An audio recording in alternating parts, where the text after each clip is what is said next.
The attack occurred just hours before a key vote by Israeli cabinet ministers regarding military operations in Gaza. The Vatican marked the final day of the official 9-day mourning period for Pope Francis with a special mass. Hundreds of cardinals gathered inside St. Peter's Basilica for the service. This concludes the formal mourning rituals following the Pope's passing. British police have arrested several Iranian men in London concerning an alleged plot to attack a target within the United Kingdom. The specific nature of the alleged plot has not been disclosed by authorities. The arrests follow investigations into potential threats originating from Iran. Warren Buffett has announced his intention to step down as chief executive officer of Berkshire Hathaway at the end of the year. The famed investor indicated he will recommend Greg Abel succeed him in the role. The opinions expressed on this program are those of the host or guest and should not be interpreted as statement of fact. How did I get so bright? Independent fact-checking and corrections are encouraged. Can we get a cup of coffee in here, please?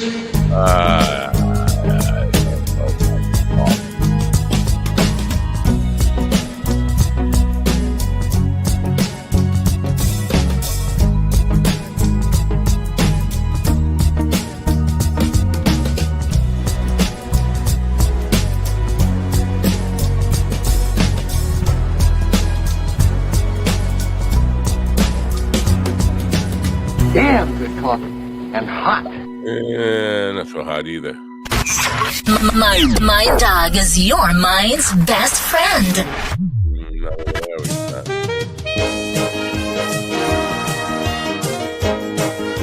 Just stay bright.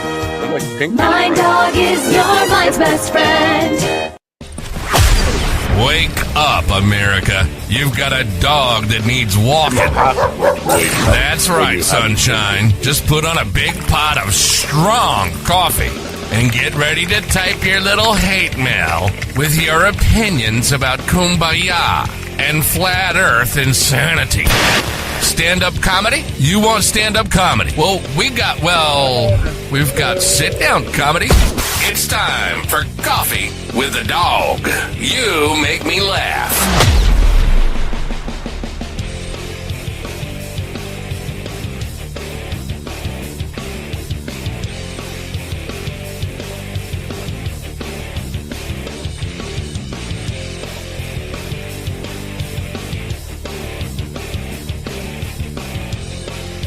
What was that? I saw something weird going on. A spaceship alien fading. Maybe it's evolution.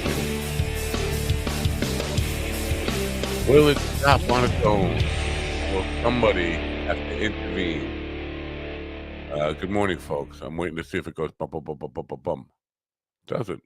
Good morning. Happy Cinco de Mayo. Today is Monday. Can't believe it's Monday already.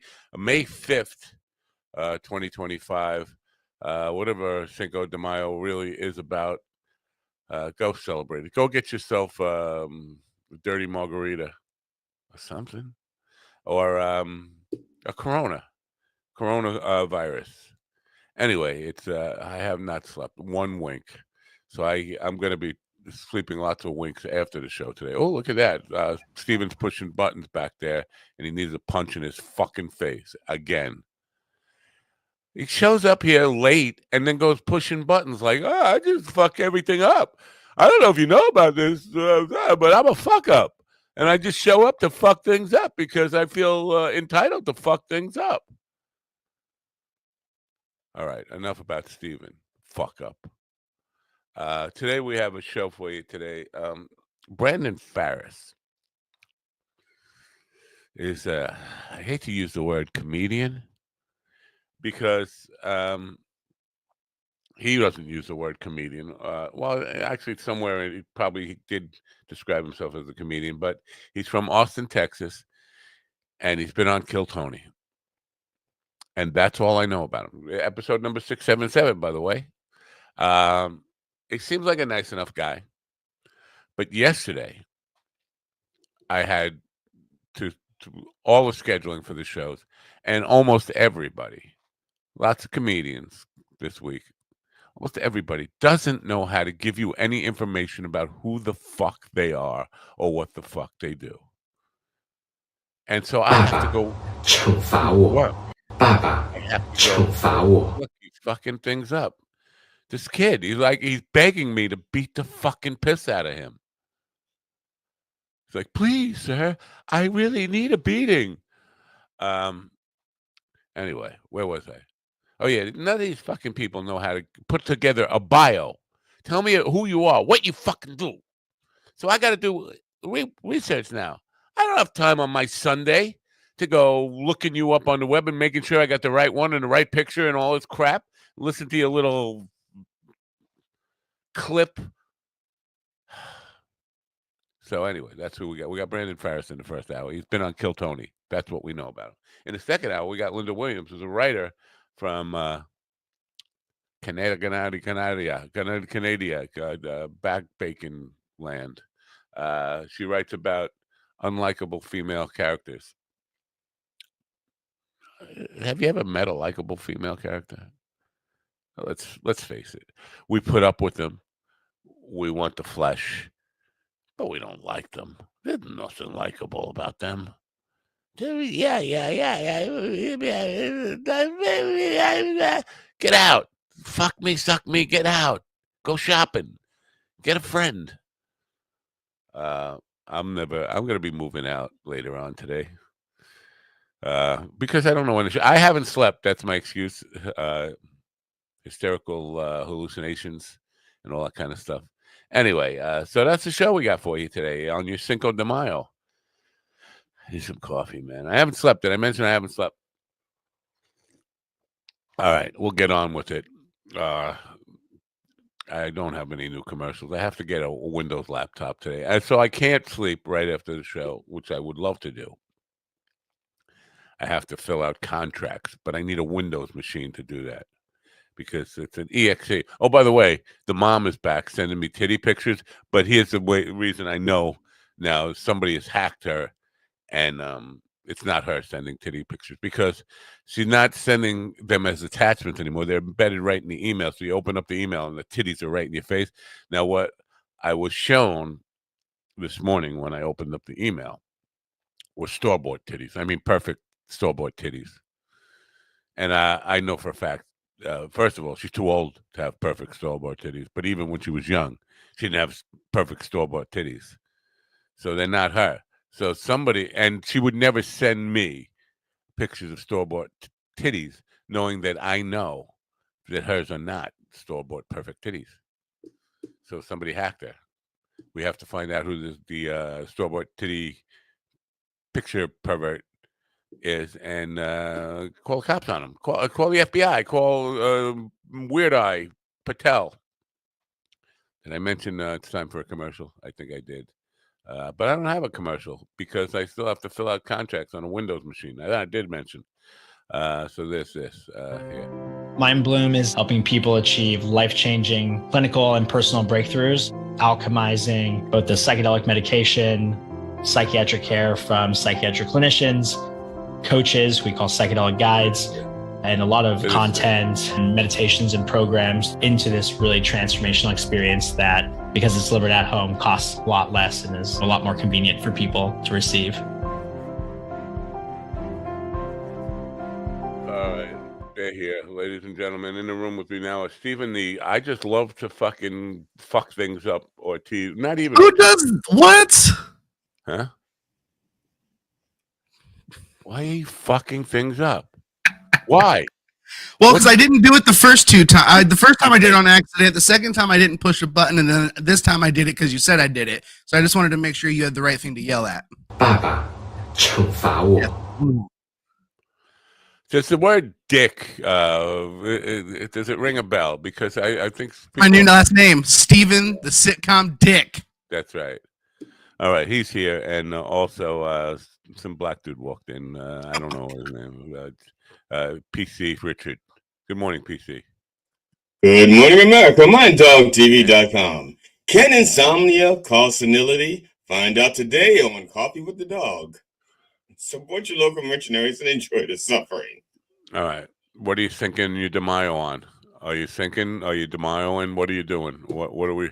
You drinking? You're drinking, you're sinking?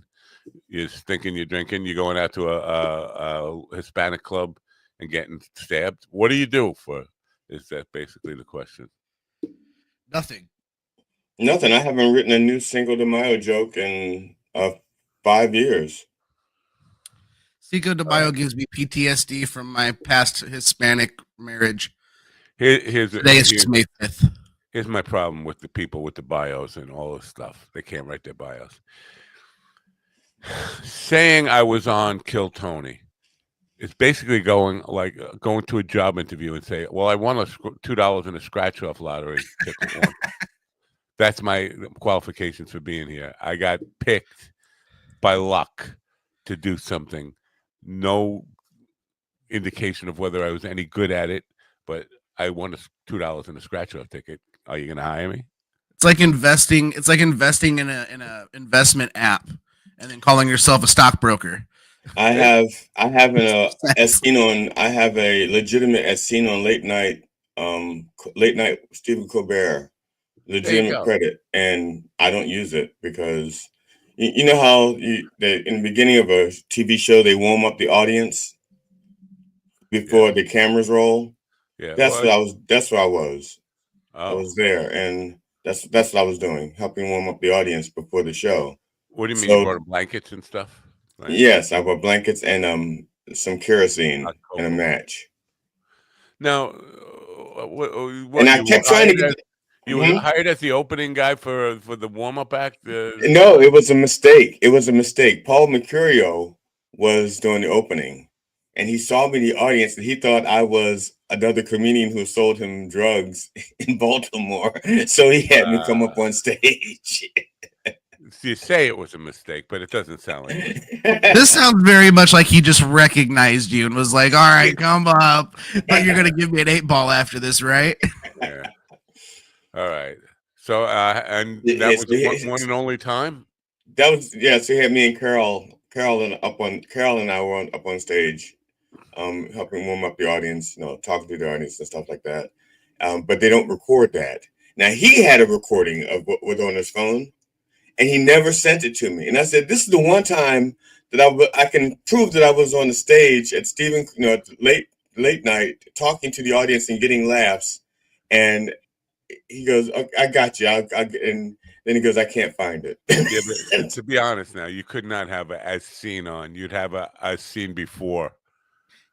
No, because I was seen. No, but here's the deal. Here's the deal. After the thing was over, people on the street recognized me from being there because I went to the restaurant right next door to get something to eat afterwards. And hey, we love you. Like, thank you. But Carol and I were in the audience for the actual show. And you know how they pan the audience with the camera? You can see me and Carol in the audience. So there's as seen on late night. Yeah, but when you say as seen on TV, that usually implies that it was for sale on TV. And so are you saying you were a black guy on sale on TV and now you're as seen on TV? Yeah, as seen on TV. And I have the picture. I did it as a joke. I posted this as seen on late night TV, and I posted the picture of myself and Carol in the audience. As lame as what we just heard sounds, ladies and gentlemen. Huh? I think it's more impressive than I was on Kill Tony. Listen, I'm not a Kill Tony enthusiast, but the fact of the matter, it is the same. It's especially a one-timer. It's the same odds as a scratch-off ticket. You buy a scratch-off ticket and you're going to win $2 or a free ticket or another chance or whatever.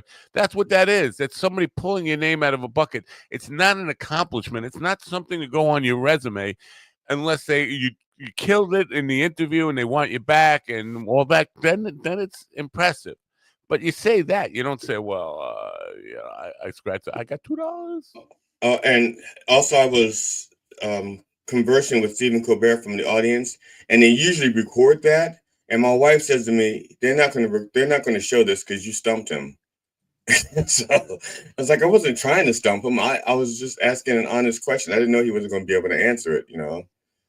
But generally, these people need to have some clue to write a bio about themselves or how to.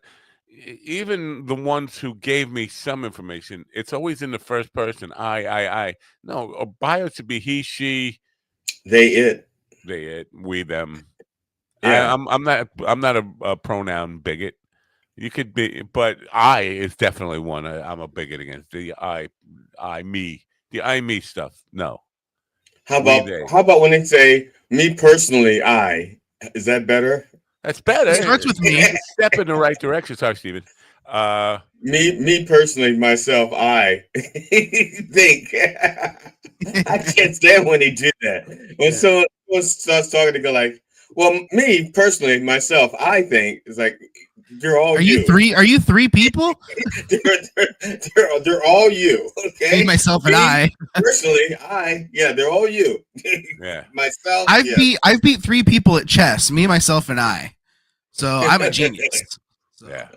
So I think the problem with me though, you jerked off 3 people in the laundry room. And you jerked off 3 people last night. Me, myself, and I.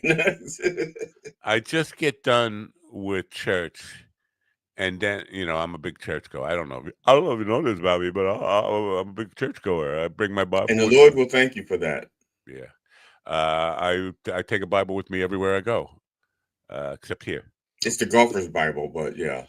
But I get done with that. Now I got to go scheduling the week and put all the graphics together. And then I'm not sure, because I have no bio, if you have a name that is anywhere, like any kind of repeatable name, if I Google you, I'm going to get at least 2. So odds are down to 50% that I'm going to get the right picture in the graphic.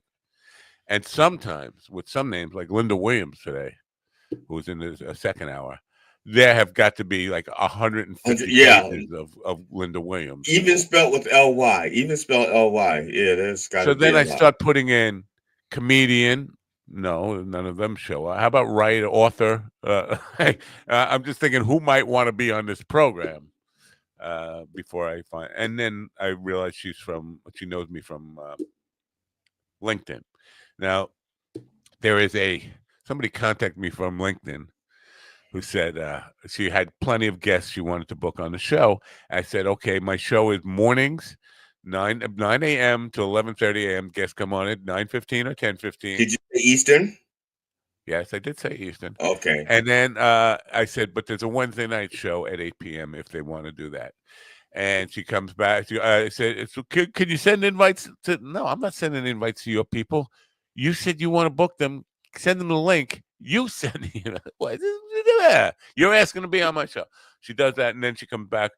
There's no times available, only 9:15 Eastern or 10:15 Eastern, and they're in Pacific. I said, I know, I told you that. I told you it's live, but there's a Wednesday night show, 8 p.m. And she wants me to. Hello, we just changed a live show just for your people out in the West Coast. If they want to be on the show, get up early. People get up early. If you want to be on the show, I'd like to sleep late. How about that? That's probably why we've never had anybody from Hawaii on the show. Because I've had plenty of people. I've had at least 3 people from Hawaii. That's plenty. Really, for the daytime show? Yeah. Wow. Well, for them, it's late night. Hawaii? It's not getting up early. It's just staying late. That's different. Staying up late. Hawaii? Is it really? Yeah. Well, because at 9 a.m. here, it's what, 3 a.m. there? I think it's 2 a.m. there. 2 a.m. Yeah, So it's like so you're saying like they just stay up late and not get up early? Because that's what time I normally go to bed. Eastern time is like 1 or 2. So I mean, that'd be okay with me. I'd just stay up late and go to bed after. I had people on from Hawaii and didn't even realize it because it was summertime and it was whatever. Didn't realize it was. They were in Hawaii, and when they said Hawaii, I was like, "Wow." Maddie Fogg. I'd love to get Maddie Fogg on. Maddie, you know who Maddie Fogg is? Oh yeah, you do. I was looking at Steven when I said that because I do not know. No, Maddie Fogg is a supermodel. Oh, I mean, gorgeous. She's from Australia. Oh, you got me. She's living in Hawaii, and her thing was say yes. Now, there's 2 people I've had on the program who said the thing was to say yes.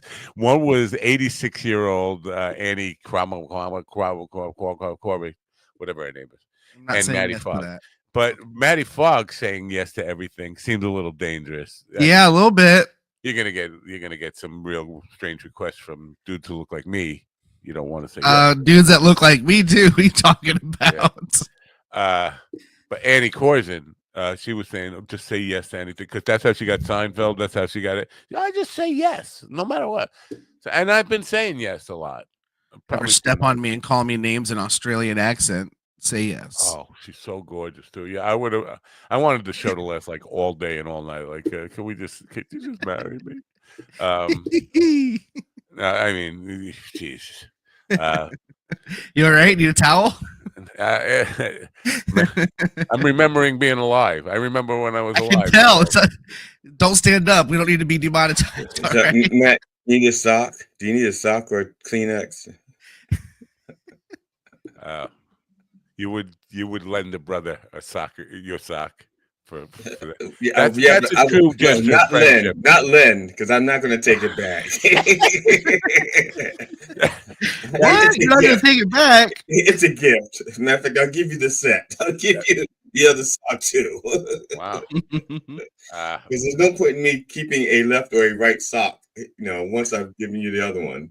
That's how they disappear, because people give them to me. It's not the dryer; it's the drying off after he's used it.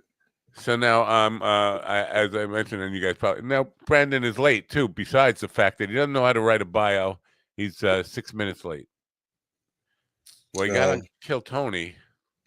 He probably it's probably a time zone issue with him, right? He's in Austin, which is an hour difference. I don't think it's a time zone issue. I'm not buying time zones anymore. I think time zones exist all over. All the time. Yeah, time zones exist all over the world. I think it's a competence issue. All right. Now, there's Neil deGrasse Tyson asked a question that I thought was it's really. I didn't know you hung with him. When did he asked a question, and I never thought about it. I never really thought about it until he said, time zones are basically lines of longitude for the most part. They're lines of longitude. Right. They do go crazy, like in the United States and stuff, to compensate. It doesn't go straight down. The time zones, curved a little. Right. So in some places it does this, but for the most part, they're lines of longitude.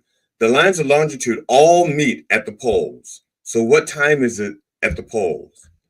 So my assumption is that the poles use default to Greenwich time, Greenwich Mean Time. Greenwich Meridian. Yeah. That was what my assumption is. That the Greenwich Meridian is what the default times are for the poles, but that doesn't necessarily have to be true. So I was just curious. That's an interesting question. He doesn't know the answer to that. What's this? Well, it was one of those posts. It was one of those TikTok things. So it's just a snippet, and it's not long enough, and so I thought about it, and I just said, well, it's probably a default. Somebody must have thought about that and goes, yeah, we default to Greenwich Mean Time or something like that. Well, you're gonna fuck us all up for all Cinco de Mayo now. Now you can't go east or west if you're at the North or South Pole. You can't, and you take one step, you can't go east or west. You can only go right. If you're in the North Pole, you can only go south. If you're in the South Pole, you can only go north. Right. I'm all fucked up by that. Right. All right. So that's the show for you, folks. No, kill Tony. Tony's dead. Although technically, yeah. I mean that is true. But because of how big the Earth is, you can be heading in a direction that is, south and east, south and west. Because it's really big. You're not just like going straight. I'm not sure. It's not like it's flat or it's perpendicular. It is flat. The Earth is flat. I'm sorry, I forgot. Anyways, besides that crazy nonsense, guys, look, I found a bunch of bacon grease at the store the other day. What bacon? Bacon up what? What is bacon? Bacon fat? Yeah. It's bacon grease. I don't understand. Why do you have to buy it? You can make it. You just fry bacon. I don't know. My lady friend works at Menards, and she goes, "This is the funniest thing I've seen all day." And she sent me a picture of that because she's heard us mention Crisco in the past. So she said this might be a better alternative. No, that's like buying somebody else's fat. Yeah, you don't want somebody else's fat. You want your own fat. When my nephew was a lot younger, She likes my fat, so my mother bought my nephew some boots, and she was told that to make the boots last longer and make them weather resistant, that you cover them with oil, and it makes them last longer and they become weather resistant. But my mother, being a single mom, did not have any oil, so she said covered. It wasn't a catcher's mitt. I'm sorry. So she covered his boots. She covered his boots with bacon grease. And my nephew came home from school crying, and she goes, "What's wrong with you, boy?" He goes, "The dogs chased me and all the way being home. attacked by all the neighborhood dogs. And a few lions the escaped. dogs chased me all the way home because of my shoes." So that's so sad. The time now is 9:25 a.m. Eastern time, local time, 9:25 a.m., and we have our first no-show of the week. It's a person from Road Comics of America, I believe, too. John Lachlan has been kind enough to rip them all into ass. Listen, it's not about me. It's not, really. We do a show anyway. We're going to sit here and just talk about bacon grease or whatever the fuck we talk about. So apparently he didn't listen to the Reverend's thing yesterday. He said the Reverend warned Peter, "Look, if you're a comedian, don't fucking book." That's what he said. He's gonna chew you a new one on the show. Maybe we just thought he needs us to pull his name out of a bucket, which I'm not going to do because I don't. Well, I do have a bucket. It's over there though, and his Same here. Not in it. I'm going to give the Reverend a bucket to pull his name out of. I don't. Yeah. You know what? I should put a bucket of assholes. No shows. Yeah, assholes. Just say fucking asshole. The bucket just gonna say assholes and just pull the name out. Yeah. Thanks for letting me. You got that? We're gonna make you a bucket. Is your wife home? Will you put some clothes on? I hate when the Reverend walks around naked. Is whose wife home? My wife home? No, GD's. Oh. That's what I thought he was talking to. Then he said, "Are you dressed?" And I was like, "Whoa!" No, it's the Reverend. He's walking around naked again. He doesn't like to put on clothes, but if he's not working, he doesn't like to wear a collar. I don't blame him, dude. I didn't work yesterday, and I did not put jeans on at all. Yeah, but did you walk around the house naked like that? I've never been able to walk around my house, so I don't know. That wasn't the question. It's a yes or no question. Did you walk around? It's a yes or no question. Did you walk around the house naked? Yes or no? No. Okay. Don't be making it more complicated than it has to be. You're not my real dad. No, thank God. No, my sperm is slow. My sperm. Well, if you were my real dad, you wouldn't be here. No, I'd be in the hospital, right? No, in hospice.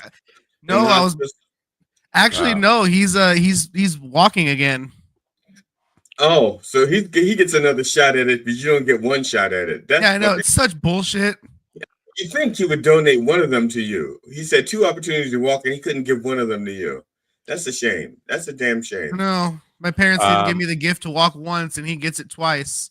When I went to do Knock 'em Dead comedy, Tony asked me, "What's up with Steven? Is dad passing?" No, they canceled it. But they did.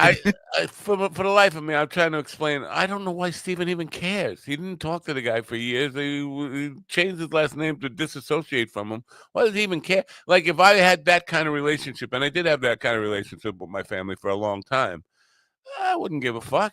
Well, it was one of those things where I was kind of forced to because I was his you medical were all proxy. broken up about it too. You were well, it beat me up to see him like that. Like if I had my way, if he's gonna go, I'd rather just not see him in the process of it going. I'd rather, if I was gonna have memories, I'd rather have memories of the good times that we did have before things went bad. Not but you were 2 months old. How would you remember that?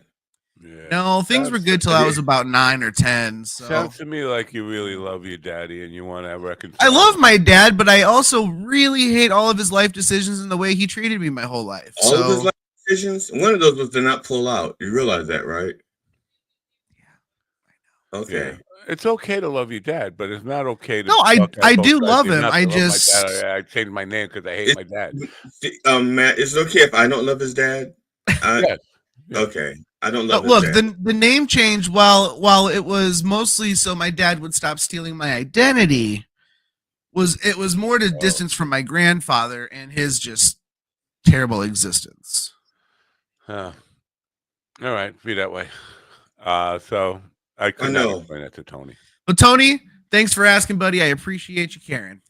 Well, obviously he doesn't tune in that often because that was like months ago, right? That was like almost, he might see this 10 years ago now. The store-bought titties had me confused. Like, what's going on here? I get an email, I open it up, and there's these perfect store-bought titties, but it's the mother. Now, how do you know they're store-bought and not like from some guy in a white van who was just selling them on the side of the road? I'm also disappointed that not one time have you sent them to the dog pound. I'm not. I don't need that in my phone. Oh yeah, I forgot. He's the only one allowed to not have them. I'd rather. Yeah. No, it's not that I'm not allowed to have them. I don't want to have to explain them. There's a difference. Yeah, exactly. No, that makes sense. I can have. I hate to agree with him, but my phone. I just have. I don't disagree. You're right. Yeah. I barely. Unless I see it says Facebook, where I feel like it's kind of safe. I'm not clicking on it. TikTok, I'm not clicking on. Even Instagram is a little iffy for me. It's like, I don't know. I can't even. Oh, I had a cousin. My cousin sent me a video, and it was of a young girl filleting a man. And I said, "What the fuck did you send me that for?" He goes, "We got to find out who she is and call the police." I said, "You don't have to send me. You don't have to get me involved in that. You don't send me a video say you want to call the police. Just call the fucking police. Don't send the video. Now you have sent a porn. Now you've sent child porn across the internet. Exactly. Don't get me involved in that." Nassau County Police are raiding your house, and then you get your picture on the front page of Newsday, and then everybody starts talking about you, and then you get cancer and die. You die, and then you wind up, making a guest appearance on stage with Matt doing a concert, and then people in the audience don't, no matter how well you do, they don't want to give you any kind of credit. They just still think you're a pedophile. Right. And then you have to say, "No, I'm not a pedophile. I'm a child enthusiast." They say, "Okay, Steven, it's not about you." So I don't need that kind of aggravation. It's all about this. I'm all about the bass, no treble. I don't know why. Matt, do you want to tell him or should I tell? Steven, your mic has been on mute for like 45 seconds to a minute. So I forgot. We like it that way. Okay, I wasn't going to say anything. I was just going to let you keep doing it, and we're just going to not say anything. We do a whole show like that. Yeah. Remember, we could just laugh when he stopped moving his lips. We'll go like, he'll think he's killing it. We just coming back to the matter at hand. The matter at tits. Oh. What is I'm trying to wrap my brain around what is the motivation here. I'm not her, but I'm gonna send my tits or fake tits or store-bought tits to a stranger I think she knows. For what? What do they think they're gonna get? Like, maybe they're gonna try to blackmail you. Be like, "Ooh, you've been sleeping with her. Here, give me some money, or I'm telling your wife." They want you to like stand up and have a picture like this going, "Okay, girl."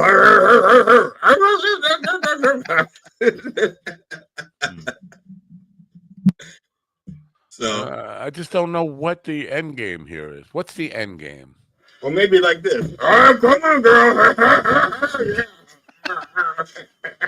All right. So you're saying you don't know what the end game is. What's the scam? There is. That's what I'm trying to figure out. What's the scam? They're gonna try to blackmail you. They will blackmail me. I think they blackball him. What? Right? I don't know. Maybe they're going to try to say that you're trying to have an affair and there's pictures on your phone to prove it. Blah, blah, blah. Thank God. Thank God. I don't have to wait for him to die. He's somebody else's problem now. Well, I don't know. I mean, that's the only thing that even mildly makes sense to send them to anyone outside of just trying to hook up. What if it's embedded with what's that thing that Trojan? No. Or Trojan horse, where Trojan virus, right? So it can like mimic your account information. It's not mimic, but capture your account information. Yeah. You click on it, and then it gets into there. So whenever you use your phone to do banking, to click on anything. It was a picture embedded in the email.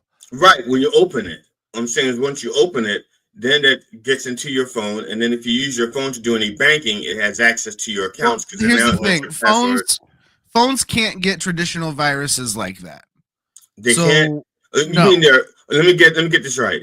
There are people who create the software for the phones, So they're not smart enough to create software to do that? No, The operating system it's is just the software itself's not capable of carrying that sort of virus attack. That's so cell phones. That's also why with the that's why emails now. that's why cell phone tricks tend to be like click on this link and enter your account information and stuff like that.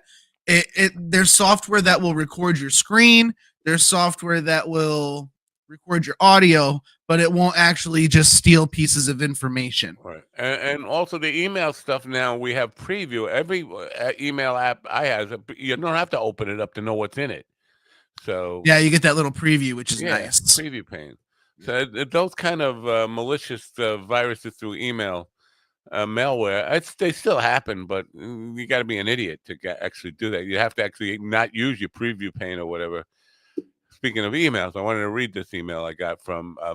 My name is Mrs. Judith Peters. I am into exportation. What does that mean? Exportation? Exportation. Like exporter. Importer, export. I'm into exportation.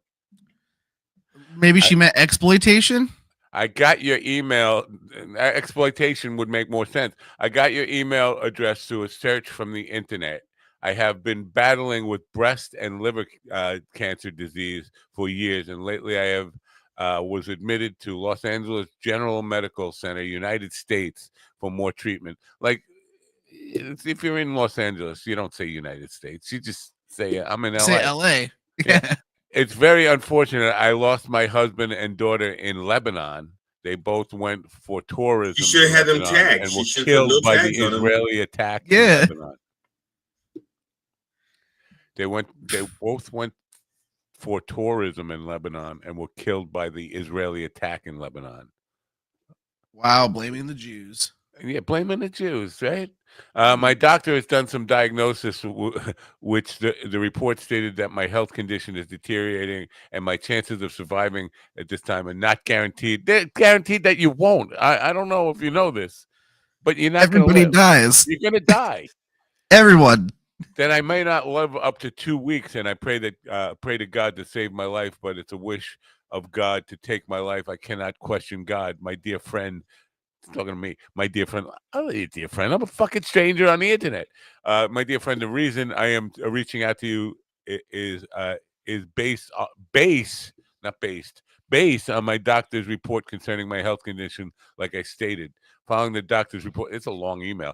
Following the doctor's report concerning my health condition, he stated that I have a few days to live, and I've decided to donate my funds with Fort Vale National Bank, United States, worth $70 million USD to charity and less privileged people around the world, because if I die or anything happens to me, the funds will be left in the bank and possibly goes to the bank purse.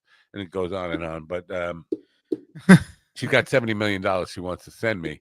And then she says at the end of this, it's still like 3 more pages of stuff, but she says, please don't be skeptical about this message or to help me carry out this project.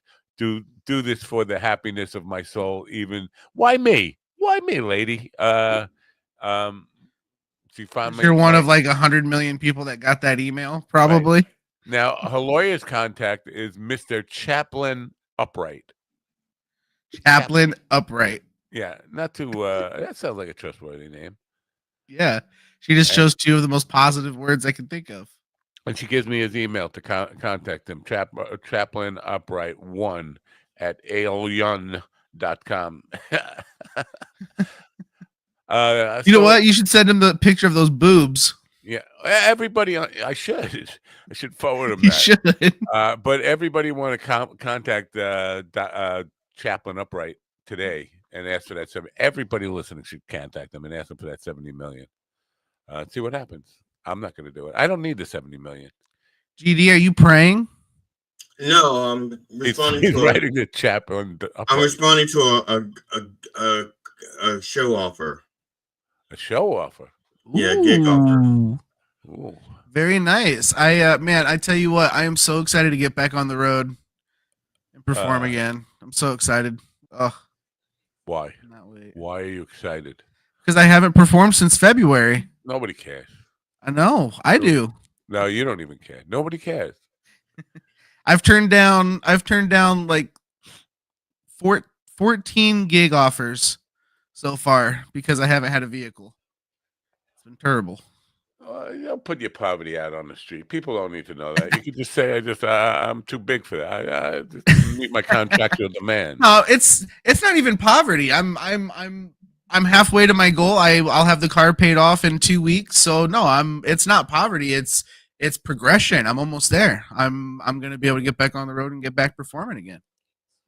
Let's go. I got yesterday I got a thing. I'm adding you to this text message with another painter because you are on this special event on May 15th. Like, I'm not. What are you talking about? I'm not on it. I never. What? It's I think 250 people in a paint party painting on wine glasses. I don't know how to fucking paint on wine glasses. I never painted on wine glasses in my life. I don't know. I wouldn't know how to even begin to paint on a wine glass. But nobody ever asked me about this. You just putting me on things now without even confirming to me I'm available or any of this kind of stuff, and then put me on a text chain with other people I never met before. I'm offended by the C note, Rosado. You know what that's from, Steven? You suck, that's why. Because you suck. I'm sorry. I got mad at Steven again. It's from Godfather 2. Frankie Pantangelo, Frankie Five Angels. Sorry, that line didn't stick out to me like some of the others. That's one of the best lines. I don't like to see no Rosado. Anyway, what was I? Oh yeah, so I'm next week. I have painting parties, and your friend. What's your friend? What's her name? She's on the 13th. Hold on, but I can't be here for it, so you guys are gonna have to do it without me, if that's okay. If Lizzie Ann, Elizabeth Seabolt, is that who it is? Is that Lizzie? Something. Yeah, she's on the 13th. I'm not going to be here for that. I got to go do a paint party. I got 2 paint parties that day. It's a double. And then I have one the 14th and the 15th. I'm painting. I'm a painting fool. I'm a painting fool. I'm a painting fool. I may be totally wrong, but when I hear that beat, I jump out of my feet. I got to move my feet because I'm a painting fool. Right, what's he talking about? Come on. Who does that? Come on, Steven. Blazing Saddles. You know it's from Blazing Saddles. Blazing Saddles, Denzel Washington. It's from The Godfather, first of all. It's Al Pacino. No, he saw Godfather. Remember, you made him watch it as part of his homework? Right. That's why. Well, he just didn't get the Godfather 2 reference I just threw at him 2 seconds ago. But that was Godfather 2. Godfather 2 was a little harder to get through than the first one. Okay. What? 1 is the best one. Well, I just feel like the first one was way more. I don't know. It just felt more gangster than the second one, I guess. Well, the thing is, and this is what most people don't know about that, Marlon Brando put cotton in his mouth to get that look and that sound for the character, but they used the same cotton for the second movie, so it was just right. Did you ever see the prosthetic that he used? He wasn't in the second movie. No, that's why that's why they put the cotton and he was like, Gino tasted it and he was like, nah. So they cut all of the scenes. He was supposed to be in it. Obviously, GD too. He didn't never seen 1. I told you I didn't see 1. What the fuck? You didn't believe me? I told you I've never watched it. I've never seen The Godfathers. I've seen. Well, how can you be critical of it if you haven't seen it? I wasn't being critical. I was being humorous. There's a difference. Been critical in the past about it. I've never been critical about anything. I think this falls under the critical joke theory umbrella. It's theoretically funny to him, but nobody else. Thank you. I appreciate that. All right. So especially since Critical Joke Day has been on hiatus for like 3 weeks now. You scumbag pig. It looks like Ron Kane Comedy is in the Instagram chat room. You want to say hello to Ron Kane Comedy? Hola, Ron. Well, I'm getting Google notifications. Find a job, man. Find a job. But he had a job, man. Do something useful with your life. Get a job. So I got this request. People, I don't know what they think I am. What do they think I am? What do you think? Come They on. think you're retired and have a lot of time. No, I think they think you're a big soft teddy bear full of love and joy. Aw, gay. I could see where they would get that impression. Yeah, you're so gushy. Yeah, okay. You're like the two football players on the bench for the gummy bear commercial, the Haribo gummy bear commercials, Haribo, and they're like, I like to squish it all day long, you know. So the request I got doesn't seem like they would think that of me. The request is for me to go to a cemetery and live stream a burial procession. And now they said it's important that you get all the audio, the priest's audio. It's a priest, a Catholic priest, and they're putting the guy in the ground, not too far from here. Now you need to get close-ups of the going in. I mean, do you need to like? And then is this a two-camera shot? Not only that, once to see it go, but make sure you get the facial expressions of the person in the ground. Yeah, no, not the person in the ground. Of the family members as they get like. Wait a minute! You want to live stream this, no less, not just record it, live stream it to the world. So they want it live streamed with dramatic shots. Misery, not just dramatic shots. No, it's not like cinematography. We want to see their pain broadcast to the world. You know what it sounds like? It sounds like the person isn't really dead. They have a fake funeral, and they want you to record their fake funeral. They want to see reactions. Yeah, they want reactions. So they want to know. Okay, well, see that? She's out the will. She's not crying. Request I've ever gotten in my life. That's what it is. That's see my grandson. He's texting the whole time. That little bastard's not getting that Corvette now. That's the only thing that makes sense to me. It's somebody, they're not dead, and they want to see who's grieving for them. Well, and they can't show up. Obviously, they can't show up there. They want the priest to wear a lavalier mic so that the audio comes through completely. Maybe it's a sting operation, and they just want to see if who's involved. No, FBI, the FBI is like, okay, we want, but the FBI has better equipment than Matt has. Yeah, well, that's the thing. If it's the FBI, it would stand out. It's Matt. He doesn't work for the FBI. Look at him. Yeah, but even still, they have better equipment, so they could get like 200 yards away. You know, they could actually probably already put a camera in the coffin. Maybe the judge they're collecting evidence for was like, you know what, guys, look, if you're gonna bring me evidence, I need production value. And the FBI is like, shit. Who's close? Matt Napo, that guy that we watch all the time because he talks about killing Trump. Let's get him to do it. About killing Trump.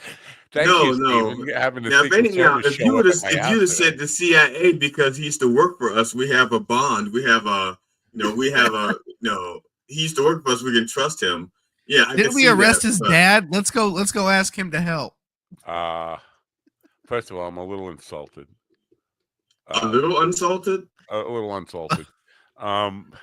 Steven says he doesn't look.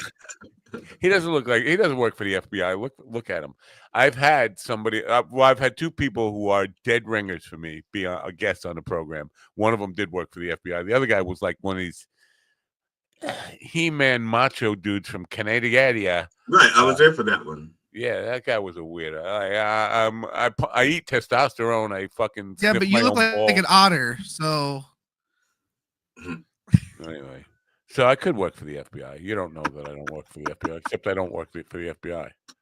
Funny how all the people who work for the FBI are now all competent, even the ones who were there before they took over, who were the worst people in the world. They're incompetent, corrupt. Now the same people are just superstars. I don't know how that works out. Well, that's because they fired all the bad ones, and only the ones left are the ones that took oaths. Or the ones that are there. Yep. You know, they just took oaths because they look, I love my job. Can I keep working? Or you have to sign this oath to never, ever, ever investigate Trump. No problem. I work in I work in dentistry anyway. I look for dental fraud. They didn't just say something like Could have. I think that's probably what it sounded like. I don't know. Where was I going with this? Do you remember? I don't know. I burnt. The inside of my mouth is really, really sore because I burnt my mouth eating. Because you just heard me say "suck my cock" and you're like, "Oh." No. No, I just burnt my mouth eating something really. No, it's My God. yeah, Really yeah. hot. My wife is that hot. Yeah, Hot cock. no. But the thing is, now the Wi-Fi in the cemetery, like live stream, it's not like cemeteries are built for live streaming. There's no fiber optic over at the gravesite. So basically, it's going to be all chopped up anyway. Take some GoPros, your cell The sound phone, of gunfire yeah. off in the distance. I'm getting used to it now. Gunfire? Now that's something. Like I'm shotguns, like they're going. Yeah, but I'm trying to remember the line from Life During Wartime about the grave sites. How about there's some grave sites? Okay, there's some grave sites out by the highway, a place where nobody knows. That's it. There's some grave sites out by the highway, a place where nobody knows. The sound of gunfire in the distance. I'm getting used to it now. Because we get shotguns all the time over here, but there's a difference between shotguns and like gunfire. You know, Now, when my wife and I first moved into there's a place we were renting a few years ago in Tawnytown, and it's pretty much the last Tawnytown in Maryland. It's the last. We were the last black family before you run into the Confederate flags. Yeah. So when I was there. My wife was signing the lease with the landlord, and he's exiting the building, exiting the house we're renting. We're standing on the deck out back, and then there's all this gunfire, all this. I mean, a lot of gunfire. And he looks at me, he goes, "Don't worry, they're not shooting at you." And then he goes, "Yet." Speaking of that, I think the Secret Service is here. Sounds like the Secret Service is here. I might have to go. Did your family come back with the dogs and the cats and the mice and the turtles?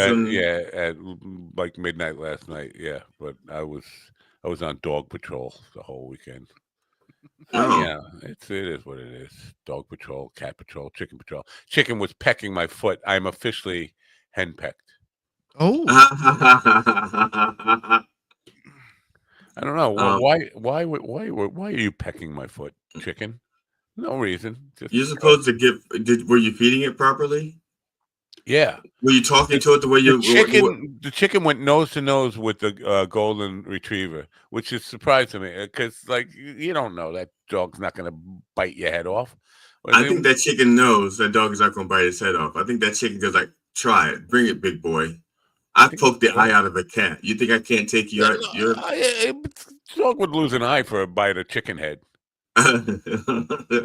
Fresh chicken head. I think the dog would make that deal in a heartbeat. But the dog was in a friendly mood. She wanted to play.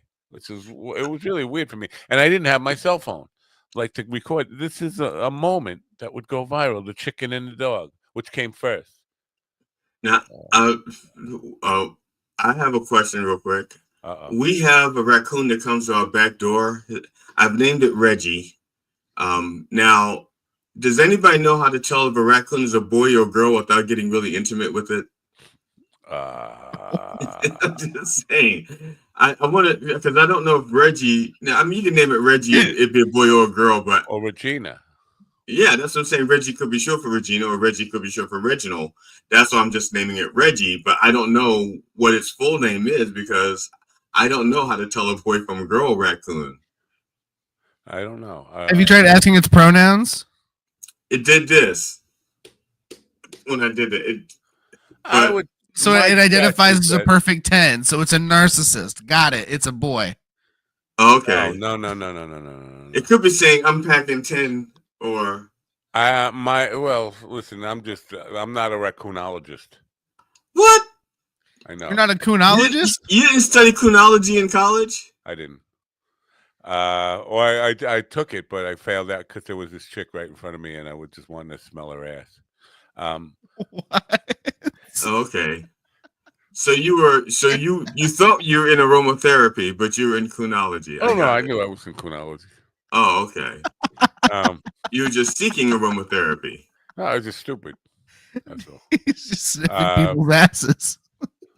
But I think any coon. We just lost a viewer with that one. Thank you. No. Any coon that comes to your back door or even your front door, that's the female. The females are the ones that come for. They're around humans like seeking food. The males are like carefree, fancy, whatever. They just go and do their own thing. They're out looking for females to bang. They're not coming to your door for food. It's the ones who can get pregnant, and then they come back with like 13 little kits. It's like, oh man. Now this one, it's funny because this one, it looks like the one that used to show up at the door with the mom, and there was like there were two small raccoons and the mom that used to come to the back door to get the leftover cat food or the water that I had out for the stray cats.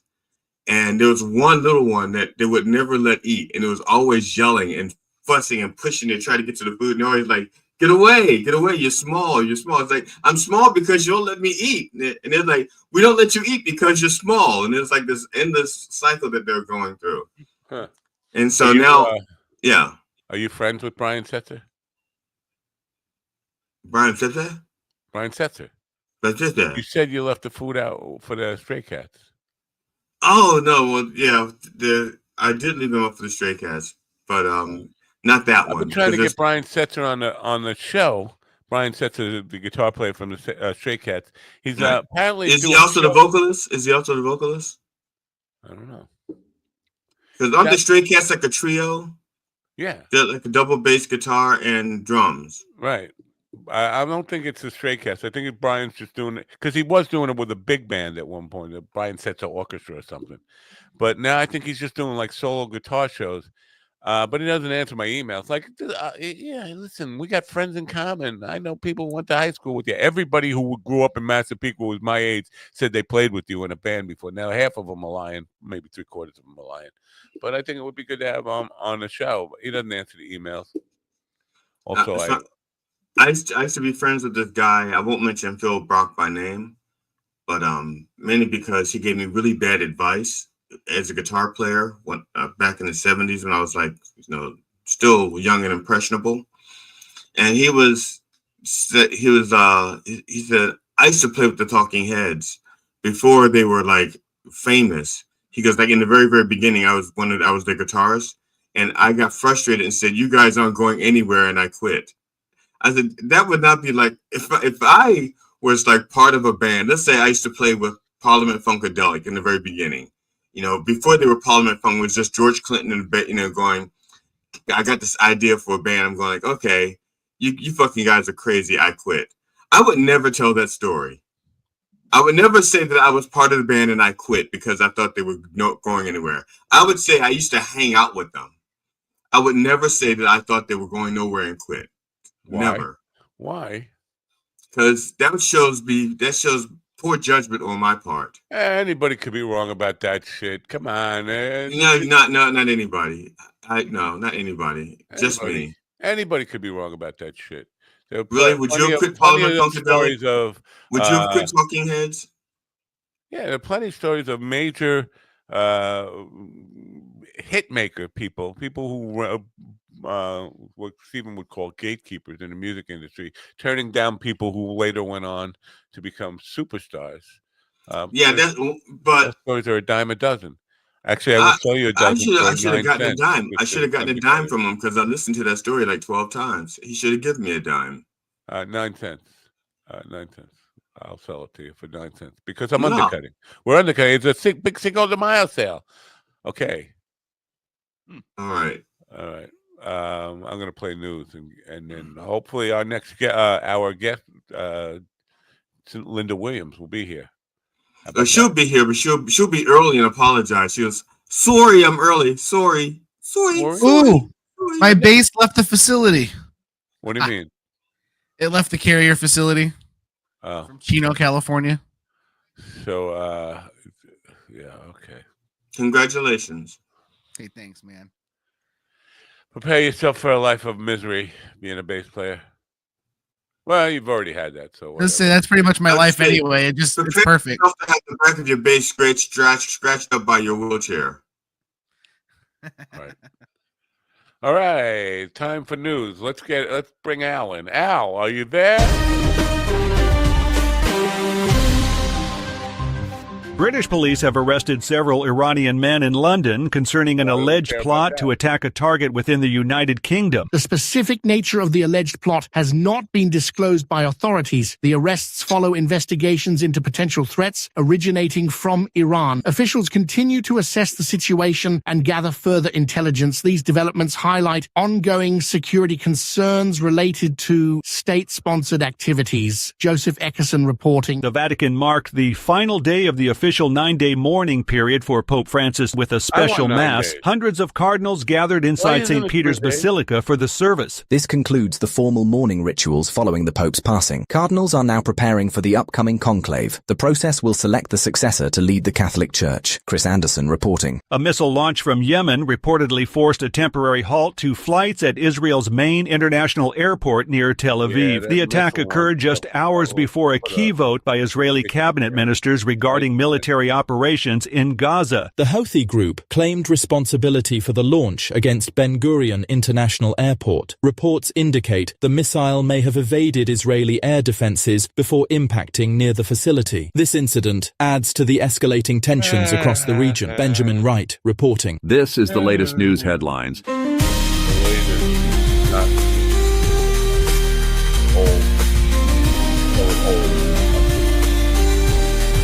Elon Musk's SpaceX launch facility site in South Texas is officially on its way to becoming an incorporated city. The new municipality will bear the name Starbase. This development grants official city status to the sprawling private spaceport near Boca Chica Village. It reflects the significant growth and activities centered around SpaceX's operations in the area. The move formalizes the community growing around the rocket development and launch site. Kyle Norris reporting. The horse named Sovereignty has won the 151st running of the Kentucky Derby at Churchill Downs. Sovereignty emerged victorious from a field of 18 competing horses Saturday. The famed Run for the Roses took place under typical fanfare with jockey Umberto Rispoli guiding Sovereignty to the win. The victory marks a major achievement in the horse racing calendar. Churchill Downs saw large crowds for the signature event. Kevin Sanders reporting. Warren Buffett has announced his intention to step down as chief executive officer of Berkshire Hathaway at the end of the year. The famed investor indicated he will recommend Greg Abel succeed him in the role. Buffett has led the multinational conglomerate holding company for decades, building it into one of the world's largest corporations. His announcement marks a significant transition for the Omaha-based firm. Abel currently serves as vice chairman of non-insurance operations at Berkshire Hathaway. Lawrence Keller reporting. And that's the latest news headlines with Alan Edwards. I did not realize it was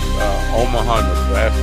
It's like Nebraska used to get corn. Like that's all they're good for. But obviously, some big money corporation based. Now, what does Berkshire have? They're in real estate, right? Because there's a house. I thought it was that, or yeah, right. Where's Google? I don't know. Berkshire Hathaway. Where do they make their money from? Anyway. So yeah. Why do we care about? We want U.S. news. Give me local news. Give me something I could sink my teeth into. Oh, I don't. Oh, my dentures. I mean. So,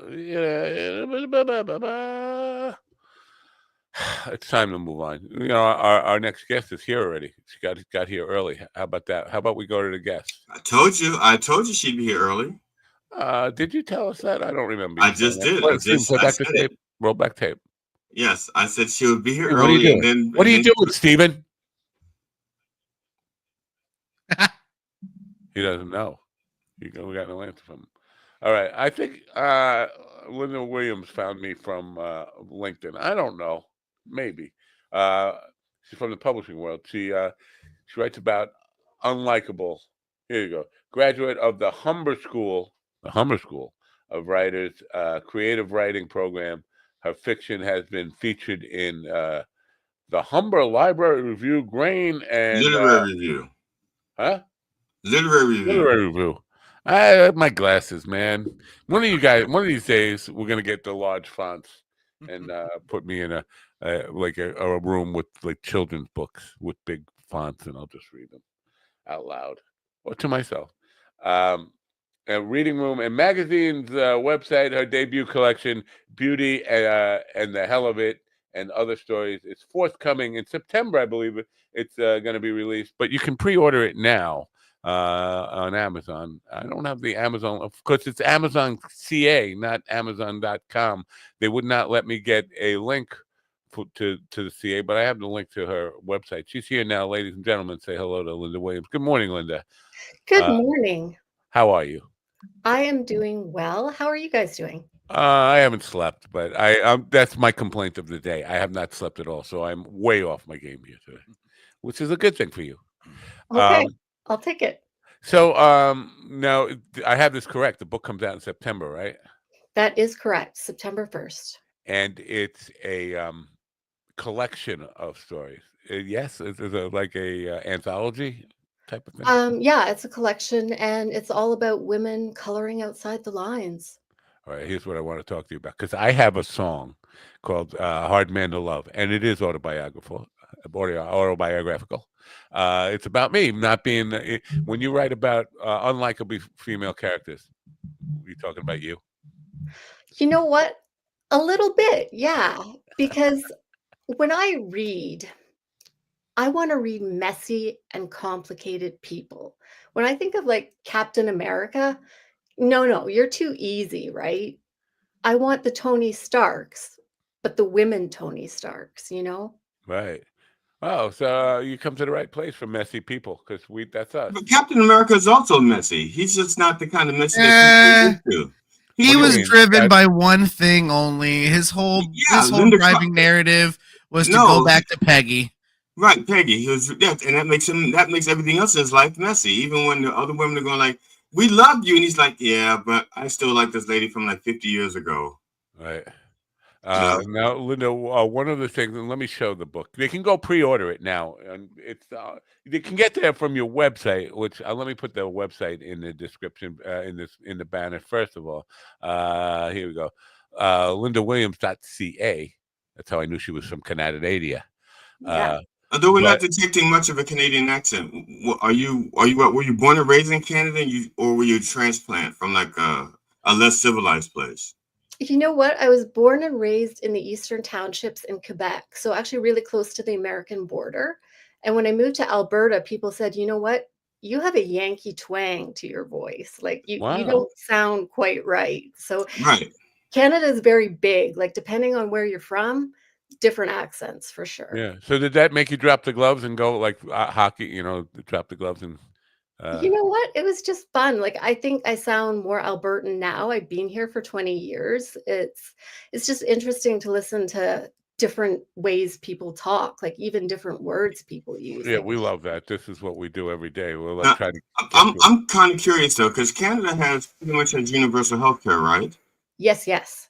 So why don't hockey players get their teeth fixed? I mean, they don't have to pay for it out of their paycheck. Because they're just going to get knocked out again. That's a great question. I think it's like a badge of honor if you're a hockey player to lose a few teeth, right? Like, I mean, you want to show that smile off, right? Right. And plus, they're just going to get them knocked out again anyway. You get new teeth, and then tomorrow you get in a fight again. But I'm just trying to think of the words that I'm drawing a blank here. The words that I make Canadians say that puts them, identifies them immediately. What are the words? About. A boot. Sorry. A boot is it. Thank you. Sorry. Yep. So always good fishing in Quebec. What are your stories about? My stories are about women who are struggling in their lives and often dealing with mental health issues, recovering from abuse, and really just pushing back on expectations of how they should behave. So basically, any woman has dealt with a man. Right. There you go. Well, one of and I don't want to get like delve into your own personal, but you know what, all writers, I think you have to put something. There's this one of the stories I read that was really an interesting subject line where you talk about a woman who comes face to face with her rapist at a party. That's a touchy situation. How do you put yourself in that time and space without getting like really? I mean, how do you write? Because to me, that would make me like an emotional wreck just trying to write about it. And how do you stay in a chair and writing when you're on that kind of thing? Because I will drive myself into a rage over scenarios like that. I just thought. Linda, just for the record, Matt drives himself into a rage over the littlest things. If he finds that the people next to him at the restaurant got a hair in their soup and he didn't, he goes into a rage because he's not being treated the same as them. So he just goes into a rage over everything. You didn't just get catch this. GD is saying coming face to face with your rapist at a party is a little thing. That's what he just said. No, I'm saying that Matt reacts to everything the same way. Doesn't matter how big it is or how small it is, he still overreacts. All right. The question now is how do you stay focused and unattached from a writing perspective? In a way, that story was cathartic for me because the question I was exploring as a survivor of abuse was, what would I do if I saw this person again? So it wasn't actually something that took me to a darker place than I already was. It was, what if I had the chance? Would I, how would I respond? So it was almost like an unburdening for me. So that's sort of how I survived writing it. It was just like, I'm going to write about this and then I'll be able to let this go. Because I think for anyone who's had that happen to them, regardless of who abused them, if you don't see them again every day, because sometimes we do, which is unfortunate, if it's something that happens and then they disappear from your life, you wonder, what would I do if I was confronted with this person again? Yeah. And that can haunt you. It can make you really angry. You can have those rage fantasies of what I would do. And that's not a healthy place to sit in. So for me, writing is how I climbed back out. Can you find forgiveness or understand? I don't know. It's a tough thing to forgive, right? So, but did you find anything that created closure for you? I think actually I do have forgiveness because it's like holding on to the sharp end of a knife if you don't let it go. It just keeps hurting you. And I don't stand to gain anything by this person experiencing pain. Like the rage fantasies, they don't mean anything to me anymore. I don't gain anything. I think sometimes the best revenge is to live a good life, right? And living a good life does involve leaving that behind you. And I think that means surrounding yourself with good people too, who will support you and getting the help you need to let that go. Now, I think that's easier in today's culture than, let's say, my mother. My mother was raped in 1957, by my father. And they never divorced because back then you just didn't do that.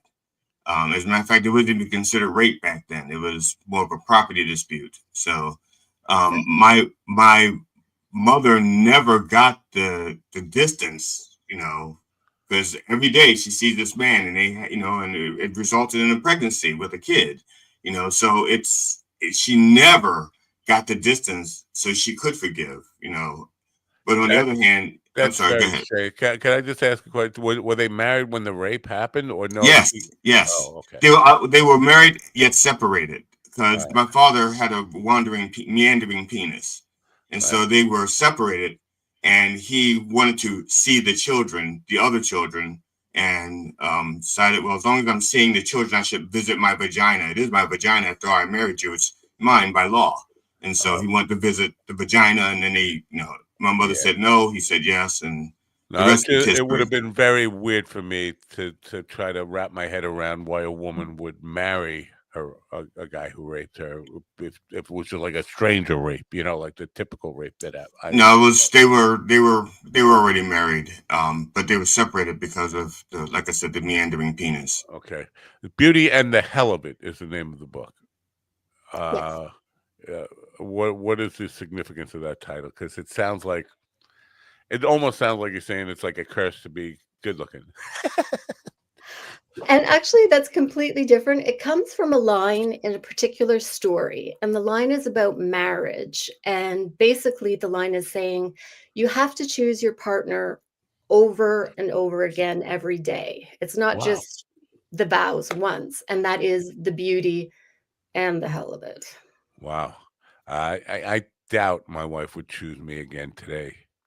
I don't want to gamble and ask her. But Yeah, isn't it a good thing you don't got to renew your vows every year? Because woof. Yeah. Or even every But day. on the other hand, it could be a relief to some people. 'Cause Oh, some 100%. Yeah. Yeah. So they should just stop calling them wedding vows and call them wedding leases and see how it works out. Yeah. Well, my wife was recalling last night because the kids were away, and she was recalling her daughter when she was a teenager, and was engaged. She was already engaged by the time she was 17, but she said to her fiance at the time, "Why are you talking?" And wow, what a cold thing to say to somebody. But I know my wife was feeling that way about me, is why she brought it up. Like she had those, she could understand those feelings. Like, why are you talking? So we have that kind of relationship now. How many stories are in the book? 14, if I remember Oh, that's correctly. unlucky. Yeah. You're not superstitious at all. 14 is not 14. unlucky. 14. I thought you said 13. 14. Oh, that's 14. good. Then that's not superstitious. Then I'm like, what kind of superstitions were you raised around? I know. 14 is so 14 is an unlucky. unlucky number. And if It you put breaks a into mirror back, 7, and that's scary. and if you don't break a mirror, you get 7 years bad luck. Yeah, that's right.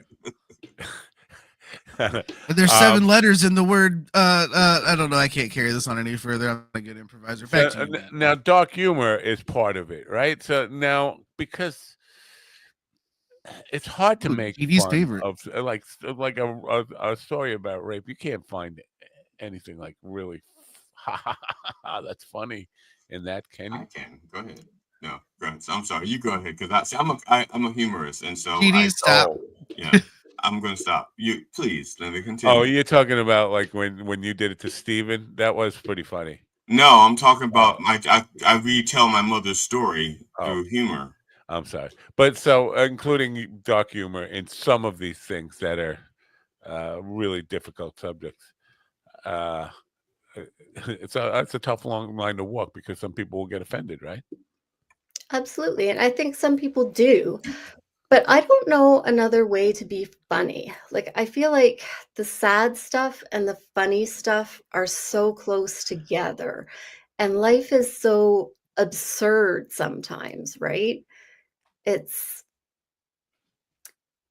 I think that harkens back to the title, The Beauty and the Hell of It. Like they're really close together, you know?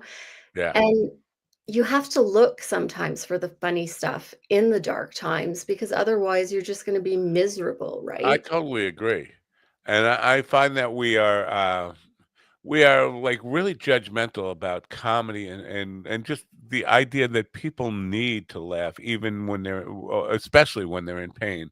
It's a release from pain, but we want to kind of oh, how dare they make light of that when it's not really making it's releasing themselves from the torture of that, not necessarily making light of it. And so it's just really weird how we have these attitudes about what we're allowed to laugh at and what we're not allowed to laugh at.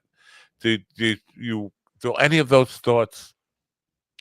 I don't want to say stop you, but make you pause for consideration while you're writing stuff, or you just say, "Fuck it, I'm going to write what I want to write. I'm gonna write what me. Damn the critics."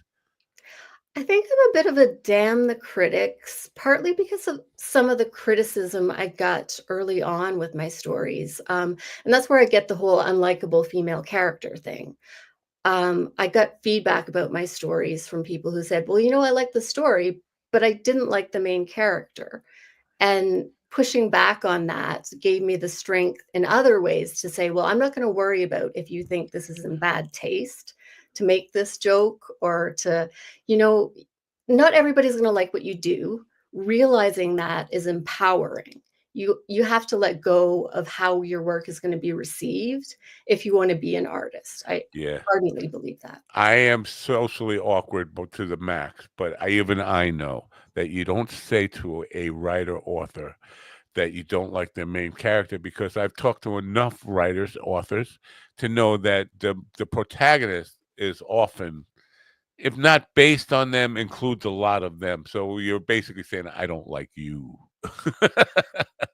Well, it really comes from the heart. Even if it's not based on your life, it's work that's coming from your soul. So Yeah, yeah. so it's almost like you're talking about one of your kids. Right. Yeah. One of the kids that you like, not one of the kids you don't like, but one of the kids you really like. It's like, this is my kid. I'm really proud of it. What do you mean you don't like my child? Get out of my house. Right. So is this your first book? It is my first book. Yep. Correct me if I have this wrong. You started writing for magazines and then evolved into where you are today, or where did the journey start for you? You know, the journey started quite a while ago, like maybe 15 years ago. I started writing short stories, and I got to a point where I got really discouraged with publishing. I was submitting to literary journals a lot and just getting rejected. And finally, I shoved them in a drawer and I said, you know what? I'm going to do something else. I started a career in peer support, and then the pandemic happened. And people started posting online about the books they had written in this time that they had found and how they were getting these books published. And I was still working part time, and I hadn't picked up my writing, but I felt this kind of good jealousy that I wanted this for myself too. So I picked up the writing again, started submitting to journals again, got some publication credits, got the traction to get a book contract for the whole thing. Now, I'm curious because you said you got a job in peer support. So you were refurbishing docks where boats were? Oh, no, in peer support, I was working with people who have mental health problems. Oh, And those kind of peers. Okay, I yeah, thought you were like yeah, working at the docks. They're falling apart, and you're like helping to support those peers. yeah. I was just curious. I was just wondering how you got into that line of work, but never mind. Yeah, are you confused now because you heard him say he was a humorist before, and you're just like, well, that's the least funny thing I've ever heard anybody say, right? I understand where you come from. So now, did you gain, like, from writing for magazines and stuff? Do you gain a following that is going to necessarily translate into readers of your books? Do you have like a fan base? I don't know, because there's quite a bit of time between some of those publications. Like, I do think within the small pond of Canadian literature, yes. But outside of that, I would say no. That's why I'm on a podcast today talking to some folks south of the border, trying to grow that fan base, right? Really, you're on a podcast today? Which one? We'll tune in. Mind Dog. Oh no, I'm sorry. Yeah. I'm sorry to hear about that. It's probably if you had a good reputation, it's just been ruined. But that's fine. I'm sorry. We do that to people. Reputation's overrated. Yeah. Now, a couple of things here. Short stories. I find, like, I don't know if I'm correct in this, but I haven't gotten a lot of people who put short stories together in a collection in a book anymore. It used to be a very popular way of delivering short stories to people who enjoyed short stories with book collections. But now people put them online, like blogs, and have taken away. Is this something that is this a reason that major publishing houses would not? Why you got so many rejection letters? We don't do short story books anymore. We don't do collection books. It is the reason I didn't approach agents, because I didn't think I could get a big 5 publisher to necessarily look at this, especially being a debut author. It's different if you have a couple novels out and you have a readership, and then, you know what, you transfer to short stories. Well, they're probably going to take that leap with you. So for me, finding a small publisher was like a major breakthrough. And I'm so grateful that we have small publishers that will represent stuff that might not get picked up. Yeah. Are they doing the marketing work for you? Because this is most authors don't realize this at this point in the publishing industry, is that no matter what, even if you sign with the biggest publishers in the world, you're still going to have to do a lot of the heavy lifting as far as letting people know about it. Do they support you in that, doing the marketing work? They have an in-house publicist who provides some support with that, but that's mainly regional too, right? So I have my own publicist that I'm working with to get the word out there as well. Very cool.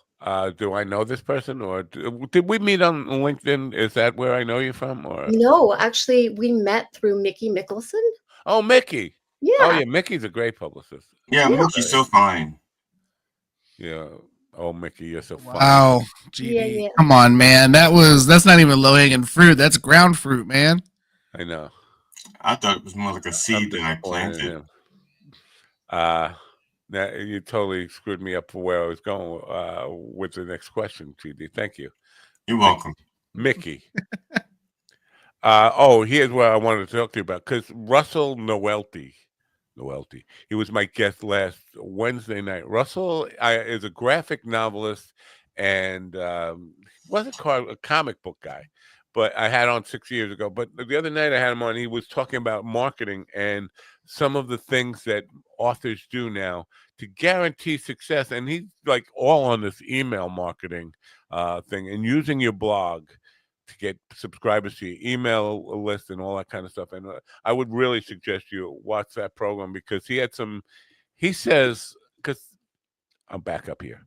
One of the things that happens in the music industries now is there's a lot of people saying you don't have to have 1,000 or 10,000. You don't have to have 10,000 or 1,000,000 fans. All you need is 100 loyal fans, and you can make a living off of those people because if they are action takers. And he bases now.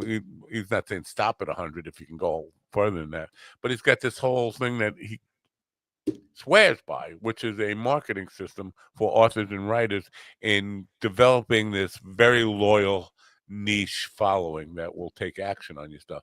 I've seen it in the music industry, and I can't make it work for myself, but I know lots of people who swear by it.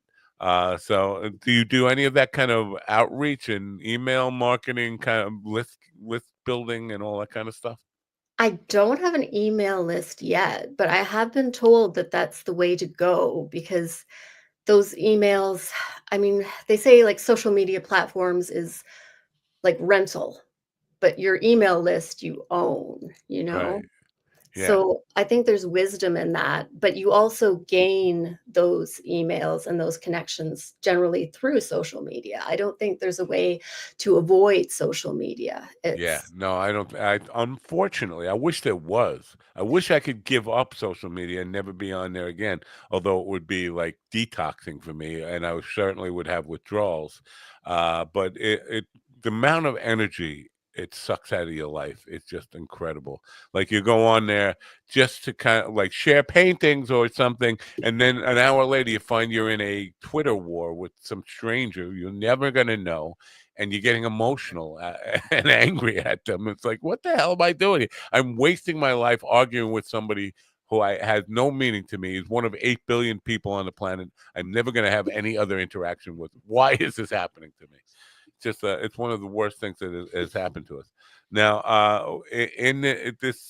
why September? Why is it taking? Because to me, it seems like the book is ready, right? You've written the book. Yes, absolutely.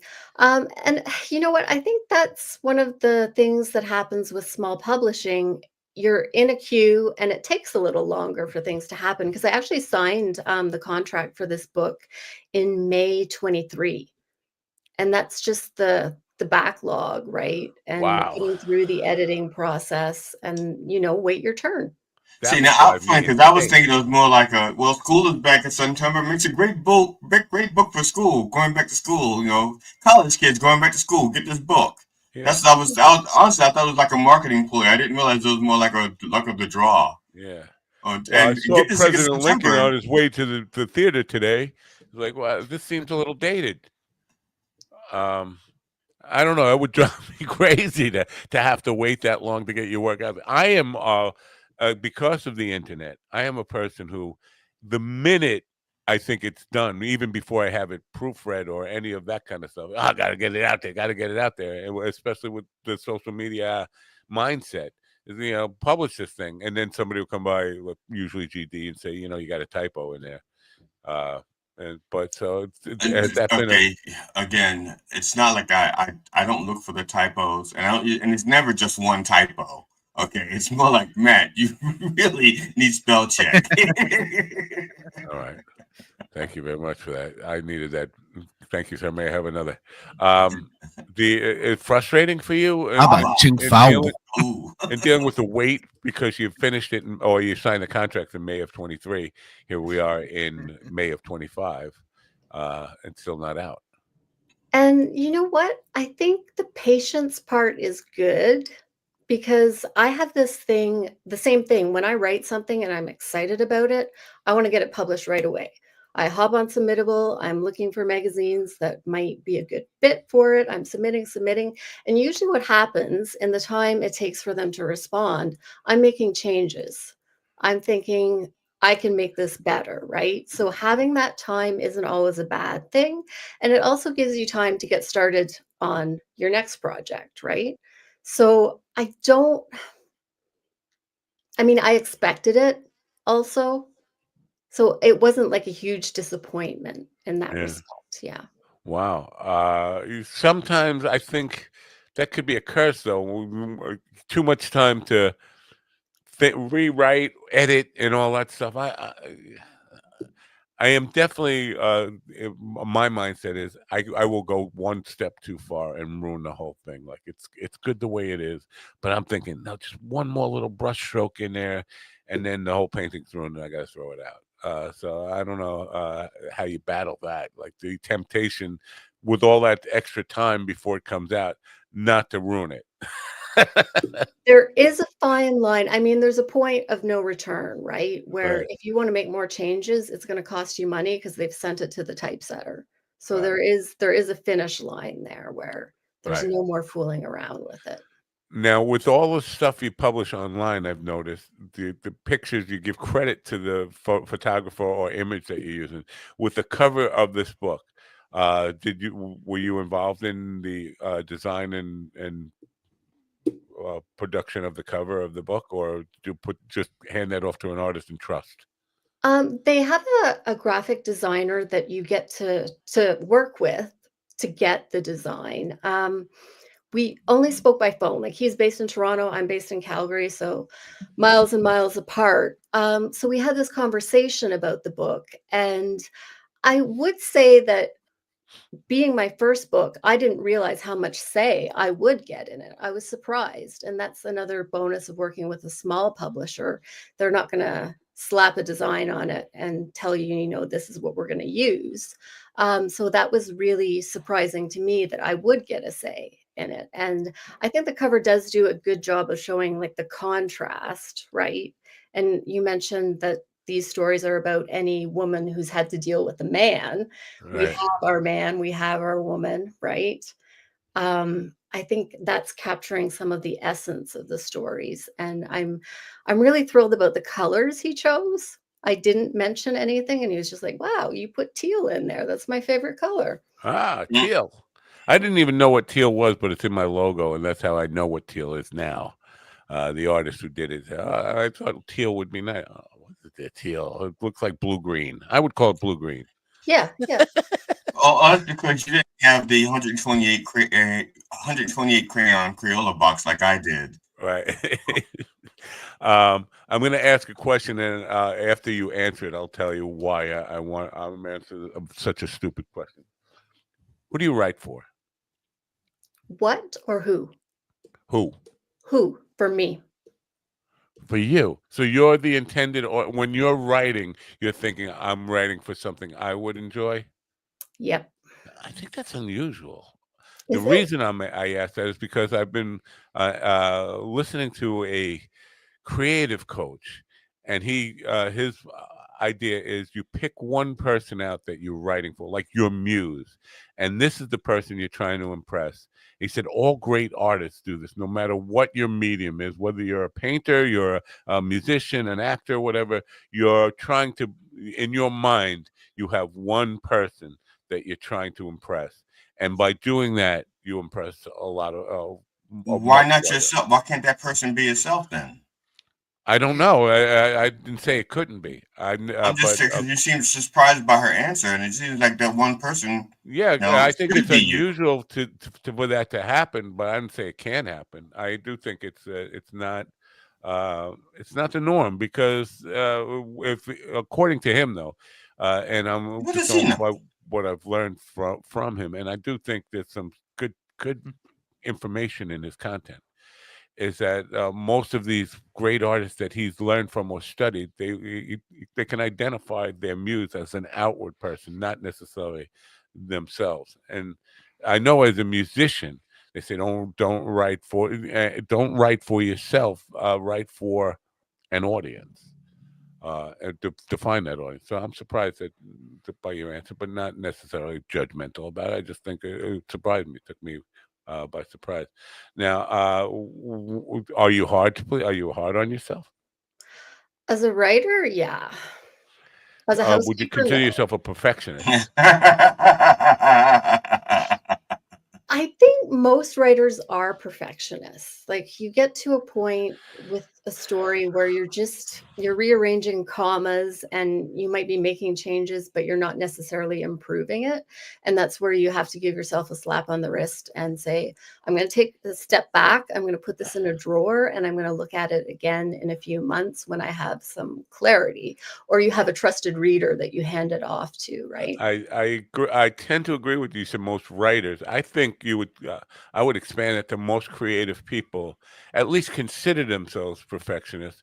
But again, what this creative coach is telling me is perfectionism kills great art, and I'm not sure if he's right on that. But he cites a lot of great artists who had that philosophy that.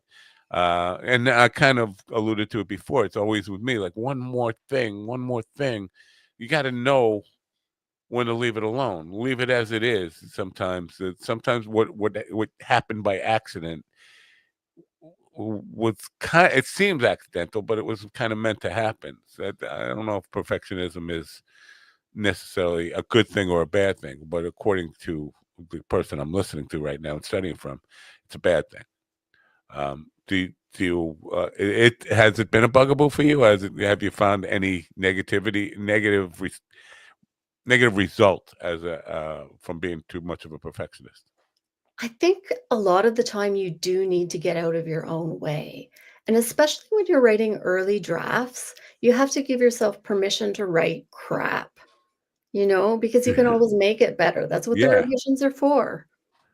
Yeah, I think that's a big part of just getting started too, giving yourself permission to just write crap. I mean, or create crap, no matter what it is. Just give yourself permission to try and see what works and what doesn't work, and just let it happen. I think because last week I was reliving a conversation I had with a musician friend, somebody I've known who's been a songwriter his whole life, and he was saying he doesn't even bother writing anymore. What's the point in today's world? Nobody's going to hear it. No, like I feel like you're missing the point of why you express yourself. Not necessarily. I think like what you said. You're writing for yourself. I don't think that's necessarily mandatory, but I do think the reason you do it is to express yourself. Is to kind of free yourself of whatever communication you need to put out into the world. And if that's not the reason, you're looking for outward validation of your creativity, I think you're going to be very disappointed because you'll never find enough. That's a drug you can never get enough of. It seems like a lot of people are in that place where, what's the point? Why should I even do this? Nobody's going to read it. They say, don't worry about if it's good enough for anybody else. Just create. Eventually, people, if you just do it, it will resonate with somebody. The other one, because I'm really, I guess you can tell, I'm really inspired by this person who I'm listening to. He says, just create quantity. So the great artists go out and they not necessarily focused on quality. You focus on quantity. Just do it, do it, do it. Get your creative juices out, and out of that, you will find there is some quality, and you'll be able to separate the quality from the crap, and then go, share the quality. Do you write a lot more than that makes it into the book or makes it out to the world? Absolutely. I mean, there's some stuff that I look at and I think, you know what, this was just for me. I had to get it out. I have a whole box of handwritten scribbles that I never turned into stories because I thought, you know what, this is, it's just scales on the piano, right? Like you just have to keep practicing that craft. Yeah. It's, yeah. Do you discipline yourself to write at like same time, same station every day? Like I'm gonna write, because somebody told me Stephen King writes 2,000 words every day, regardless. Even if it comes out good, it comes. But yeah, he disciplines himself to write 2,000 words, starting at the same time every day. Are you that person? I'm not that person, no. And I have read that about Stephen King, and I really admire that. At the I same heard it that time. Don't be. My wife is from Maine. I hear the Stephen King stories quite a bit. And one of the things that nobody tells you is that most of the times when he's writing those 2,000 words, it always starts off with need cat food, pick up, it's always like stuff like it starts off with the grocery list. And then he goes on to maybe, after like, Yeah, that'll get you started. You know what? I'm all for it. Whatever gets you going, whatever gets your creative energy started, kick started. Because even I don't care how big your grocery list is, you don't have 2,000 words on there. Mickey is high. So Linda, I do have a question about. Uh-oh. It says in one of your bio things that you received a Lieutenant Governor of Alberta award. For what and why the Lieutenant Governor, not the Governor's award? You know what? It's a really cool award. They do it every other year for 10 emerging artists. It's not just writers, like you can be a playwright, an author, a dancer, a painter, and you apply for this award. And then if you get selected, they choose 10. You get $10,000 to help you continue in your endeavor, and you get to meet the lieutenant governor, whom I didn't actually know existed before I heard about this award. And it's So you didn't necessarily vote for the Lieutenant Governor either. no.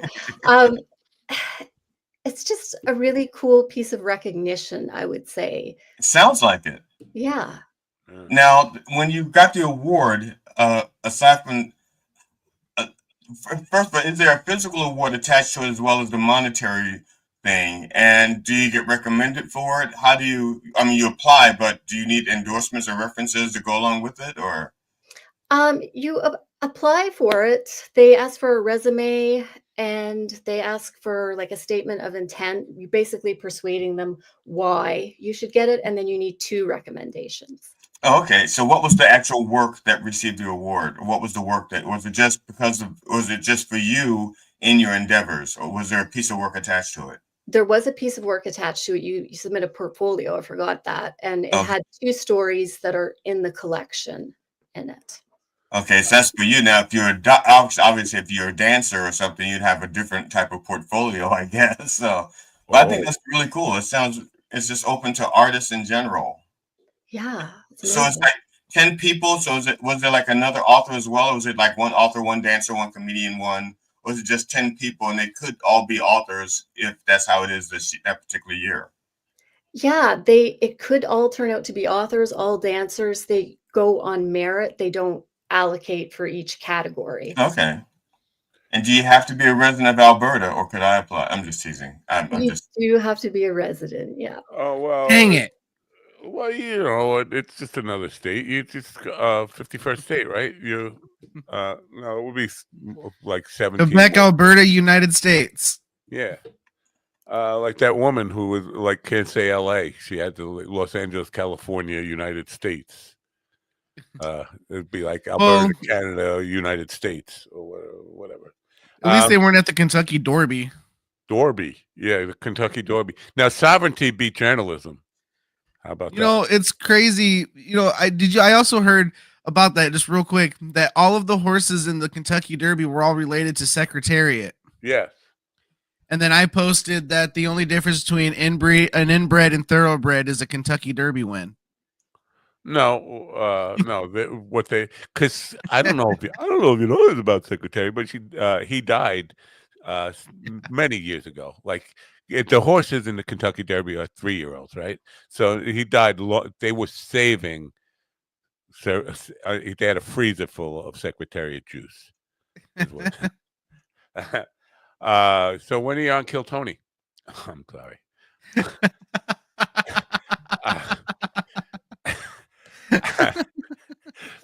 Yeah, no, that's a comedian joke. Not really a joke. It's kind of like a representation of where we are in. Everybody is every comedian in America thinks that this talent, getting your name pulled from a bucket to be on stage to do 1 minute of time, is an accomplishment, something to put on your resume. And we got a lot of those. The one who didn't show up this morning, that's his bio. It's like, I was on Kill Tony. And it's basically they pull your name for a bucket there. It's like going into a job interview and saying, I had a scratch-off ticket and I won $2. That's my ability to work. Linda, I apologize. This is part of what happens here. I'm sure this is a family spat. I apologize that you're involved. Yeah. I apologize for them apologizing. Now, you're Canadian. You're supposed to be the one apologizing. That's right. I apologize profusely for not apologizing. Yeah. All right. I did not know until last week that sorry was a Canadian thing. I just thought it was a millennial thing, like all the millennials. Are you a millennial? I am, yeah, elder millennial. So you're Canadian and a millennial, and you're not sorry. Well, you know what though? I heard the accent though a little bit ago when she said about. She said because earlier she said about, but then a little bit ago she said about. She did that for you.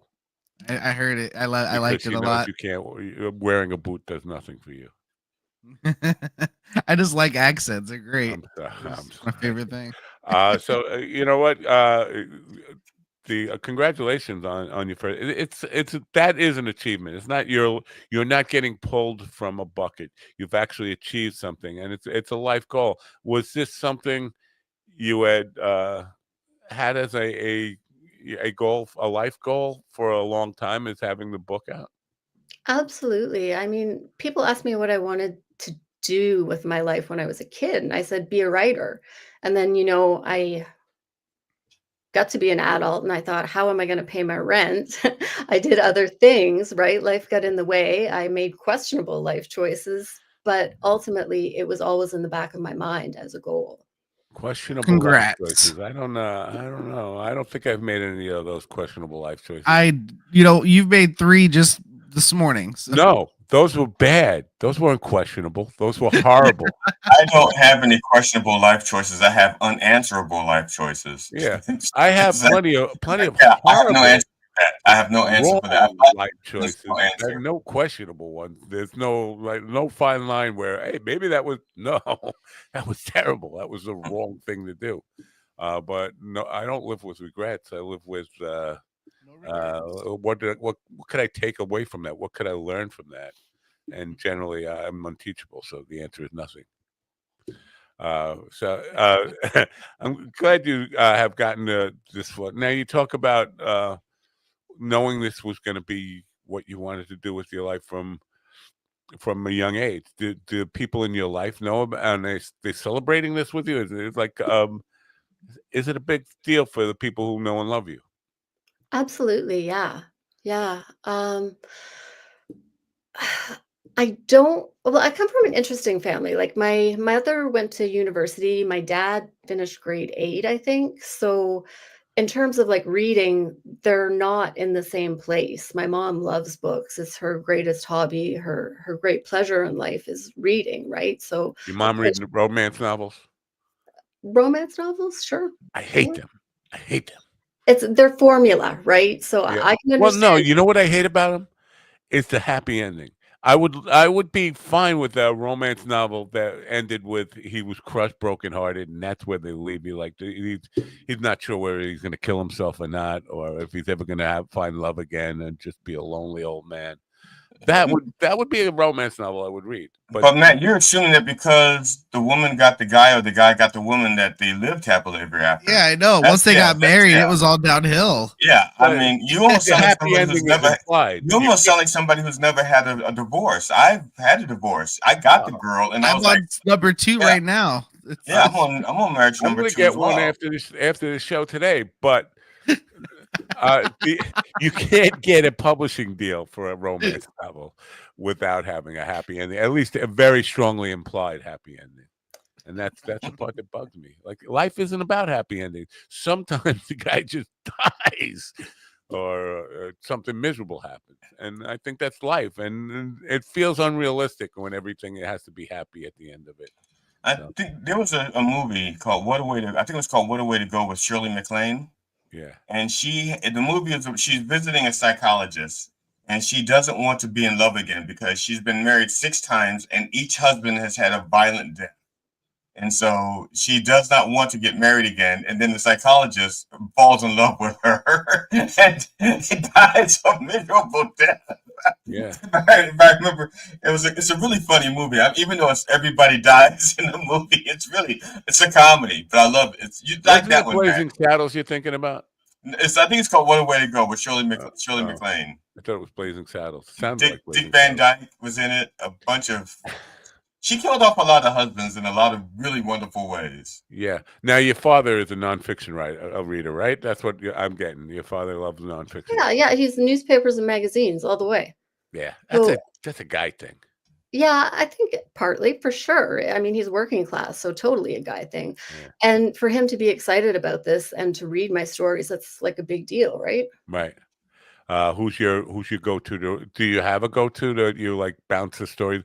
Because somebody was, and this isn't the creative coach, but somebody else I was listening to yesterday said, don't wait to get feedback like every step of the way. I can't do that. Like, I just wrote a paragraph. Go read my paragraph. But at some point, I think a chapter. I was doing that when I was writing my book, sending each chapter off to my my godchild, and she would give me really scathing feedback on it. But do you have a go-to person that you go to as you're writing your short stories? Absolutely. For this collection, it was my mother. I sent her every story, and she was really good at catching stuff. Like, if there was something she didn't understand, it's because I hadn't unpacked it enough, right? Like those first reads really do matter for that sort of thing. It's You are a any brave feedback you can person. get early on is so important. You are a very brave person because there's nothing. Well, GD probably could relate to this. If the mother is one of those people who doesn't like the main character, not realizing it got a lot of you in it, then your mother is telling you she doesn't like you. I would never. That would be too hard to hear for me. But you're a very brave person. That's good for you. And I'm glad you have somebody like, because it's hard to know who you can trust with this stuff and get fair and accurate feedback from, because you don't want to just take feedback from anybody, because you just give it to Steven and he'll just say, well, you're not diddling enough kids in there. Nope, that's not something I say. So that's on the in public, you mean? Come on, admit it. So, Linda, you have You a just bunch of short laugh. stories. You'll just laugh. If one of them could be made into like let's say a short film or something, is there one that just stands out that you think would be like particularly either particularly compelling or particularly just great to capture on film? Do you have like a favorite child? I have a favorite child, yes. Um, it's one called Everything After, and it's about a woman who is going on a road trip to bury not bury, scatter rather, her ex-husband's ashes. He's an army veteran. He took his own life. She's going with her former brother-in-law, and they're taking a drive to the Pacific Ocean. And I think as a short film, it could probably work pretty well. Not a high budget if you're mostly in the car, and then you have the scene at the beach at the end. Lifetime movie. Yeah, there you go. So when she gets to the beach and they throw the ashes out, does the wind blow the ashes back on them and they have to spend the rest of the show like this? I got grandma everywhere. That's a good one. I like it. Linda's Thank you. Actually, I borrowed that. I refashioned that from Mel Brooks. Oh, okay. That's why I like it. No, see, now when he steals a joke, it's okay, but he's borrowing. But when I do I refashioned. And also, there's a difference between Mel Brooks and Dave Landau. Ian, where are you when I need you? I didn't even know who Dave Landau was till you said his name. Right. So how does it end? How does it end, Linda? How does it end? Well, they actually hook up. Oh, okay. No, a happy ending. Matt would hate that story. So this might need to be a Netflix movie instead, if you know what I'm saying. You gotta buy the book to know how it ends, CD. Come on. You gotta buy the book. I bet it ends with them saying, I'm hungry. You?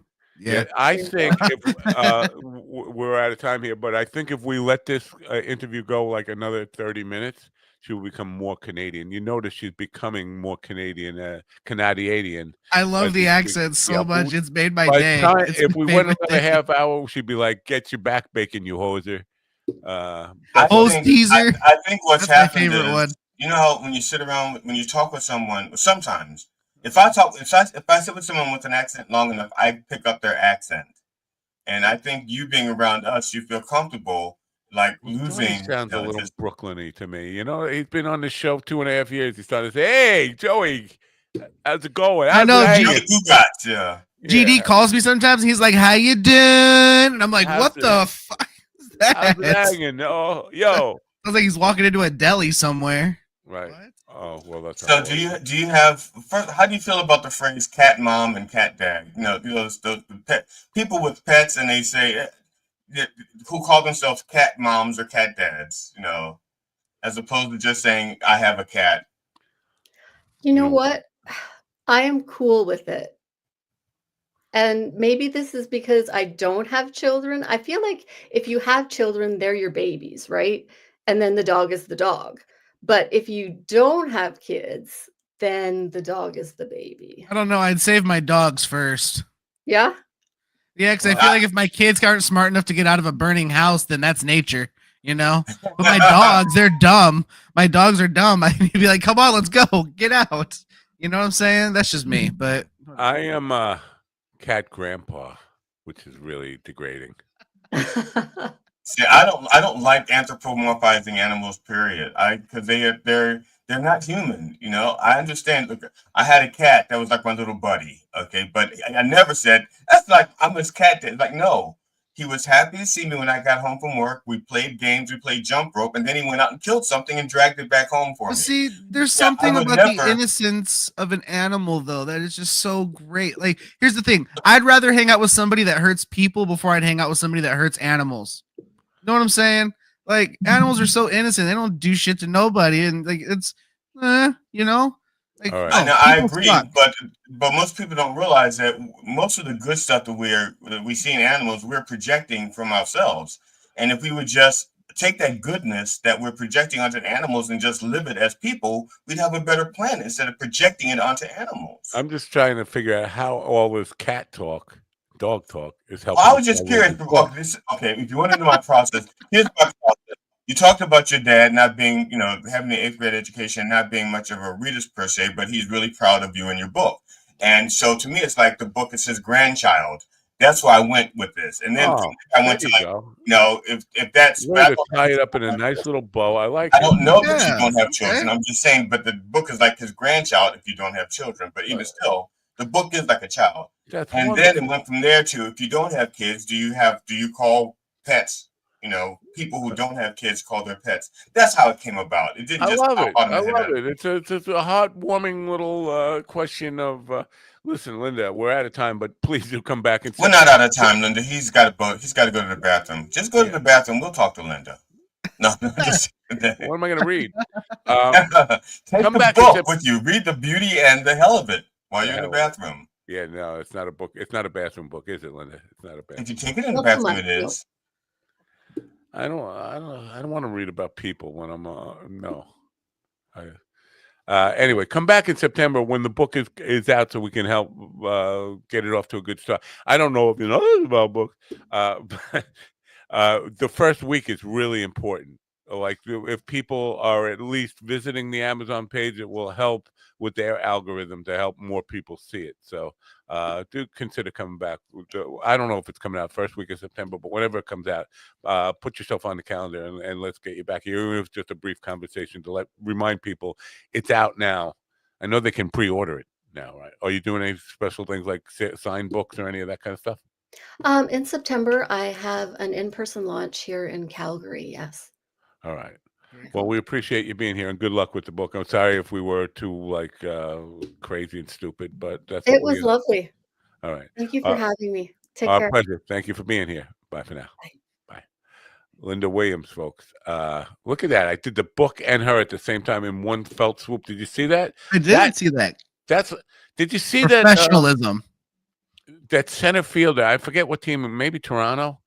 He fell down. He was running after a ball, fell down, and kind of caught it behind his back accidentally. I saw that. Yeah. Oh my God. That was wild. And he stood up like, no big deal. Yeah. I loved his attitude about it. Removing her in the book in one fell swoop. That's what I couldn't do that again in 100 years if I tried. if I were honestly, and this is just a sportsman in me, if I were the batter, I would have walked out to that center fielder and shook his hand and probably even hugged him because that was, you got me out, but that was fucking awesome. It was an impressive catch. I meant to do it that way. Yeah, he walked off and he was just like that's all he did. Just shrugged his shoulders and walked away like it was nothing. It was so cool. Why is Slapdale telling you to keep it in your 6XL pants? Are your pants 6XL? That's a lot. No, I wear a size 38. 38 miles. 38 30s. Wow, 30. That's short little legs that don't work. I'm 5'5". Those are short little legs that don't work. You've got a short little legs that don't work. Slaptail's been talking a lot. I haven't seen him here, but let's see if I hope there's some good Stephen abuse in here. Not me. I'm also a comedian though. Oh, this is about the Kill Tony stuff. But if I was, I still wouldn't give a shit. Yeah, I mean, Brandon Farris was a no-show today. Brandon, in his notes for signing up for the show, was on Kill Tony episode 677. That's not an accomplishment. It's just not. Your parents are proud? Or what? What's that like? Whose parents are proud? Oh, her parents were proud. Steven's face looks like my grandmother's overstuffed pincushion. There we go. We need more Steven abuse here. Like the Cabbage Patch Kid ate the other Cabbage Patch Kids. That's Steven from the Ass First. I don't know if that applies to Steven, but I hope it does. Anyway. Sure. So I'm about to take a big dump of painting. I'm gonna throw out. Now I told Slaptail. Wait, Matt. Did you already do the job with the women modeling the Mother's Day one? Oh no, that's not Mother's Day. That's next week. Never mind. I apologize. Duh. The Mother's Day show is next week. 10th. The Mother's Day show's on the 10th, Matt. It's the 11th. Oh, Mother's Day. Yes, I thought it was on the 11th. I just was looking at the calendar wrong. It's the 11th. Yeah. But so I'm going to be, I told Slaptail I would send them some pictures. I could pick one. I will send them one for free. I'm probably going to, I don't know if people have seen, I'm flattered that people want some of my dopey little paintings. They just think you're going to die soon. They're thinking if you sign it, you'll be dead. It's easy money. If you die, you sign I was thinking of like putting like a, I don't know how to arrange this, but like a charity thing.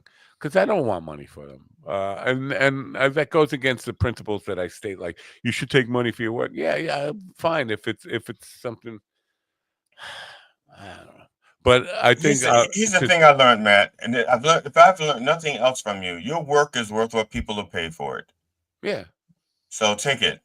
People want to pay for it, but I would like it. You know what? I would like them to give it to charity, and I don't know, like the charity of their choice. How do I keep them accountable for that? Oh yeah, I'll give it, and just send me Well, the what you payment. should do is when you sell it to them, have them tell you when they give you the money, have them in like a note what charity they want it to go to. Then you donate it so you know it goes. All right, that's not a bad idea. Or But, you know what would happen?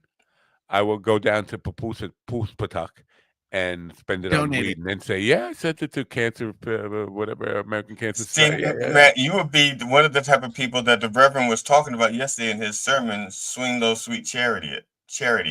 Yeah. I gave a quarter ounce of smoke signals. And that's why I didn't sleep yesterday, or last night, or this morning, or any. Because you were feeling guilty about money you stole from charities. No, it's sativa I got from. It's not the Stinky Feet sativa. It's a different brand of cherry blossom, some kind of sativa or something. But it makes me so energetic for creativity stuff. I was doing music videos. I was painting. I was doing all sorts of stuff, and just like nonstop yesterday, like being very productive. But the weed makes me like crazy. So at 3 o'clock in the morning, I'm still like, yeah, I'm a little toke. And then there you go, you're going 2 more hours. It just never ends. I highly recommend the cherry blossom sativa if you want to write, you want to create. I have a question for the two of you. I have a question for the two of you. Have you ever introduced two people who, let's say, didn't know each other? You obviously didn't know you. You introduced two people. Now the three of you are together having a conversation, but the two people you just introduced to each other are so engrossed that they no longer talk to you. Yeah, most of the time. That's most of my life. No, I'm just or curious because they're new to each other and they both knew me. Since they both knew me already, they're like, oh, let's get to know the other person. Or I didn't take it personally until they looked at me and said, Glenn, will you stop trying to dominate the conversation, even though I hadn't spoken in like 20 minutes. Steven, are you buying that part of it? Are you buying that part? He hasn't spoken in 20 minutes. And then they said, let's have lunch together. And I'm thinking to myself, wait a second, neither one of you has ever offered to have lunch with me, and the two of you are just going to go off to lunch? Damn it. Now, what do you order? You order the most expensive thing on the menu, don't you? That's why you're not invited. No, I don't order anything off the menu. I'm too ashamed. Oh, because I think I might have to pay for it. Let me see you do. Let me see you do a business card vanish. Come on, let me see you do one. A one-handed. I made them all disappear already. Okay, here we go. One-handed business card vanish. Okay, Steven? Here you go. I'm gonna get this. I don't have a business card. This was a business card. Now it was a playing card. It used to be a business card. Poof, poof. I don't have any cards nearby. Come on, it's like magic. Got a card nearby. I turned the business card into an occupation. Poof. It's good for your. It's good for your neuropathy. I don't know if you knew about it. I don't know if you know about your neuropathy. Now, is that one of your business cards, or a business card that someone gave you and you don't know what to do with it? Cocky. Oh, it's upside downwards. Okay, I got you. Glory hole experts extraordinaire. What? For the folks on the radio, Steven's a lying asshole. It's a rocket. Also, not just people on the radio, people anywhere. People anywhere. All right. People in general. Steven's a lying asshole. People on the radio didn't see the card, so they believe that dopey description of you had it upside downwards. Resident pedophile in chief. You had it upside downwards. That's why. So the people on the radio would have had difficulty reading it anyway. Well, now it's the right side up. But before glory hole cleanup experts. That's My right. bad. I read that wrong. That's right. So I was the guy who designed all the stuff for the Rocket 45s. I did all the print work.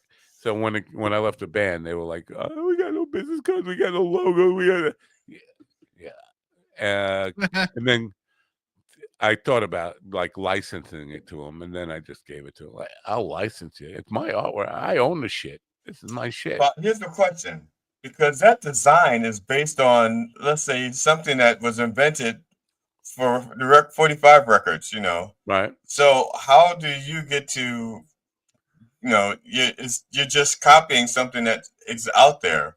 Yeah, that's not the full design. That's the business card. But yeah, it is.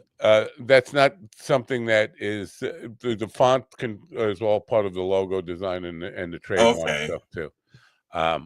But the whole thing is that inside a record label, where a 45 would put that. Steven, you don't even know about this stuff, do you?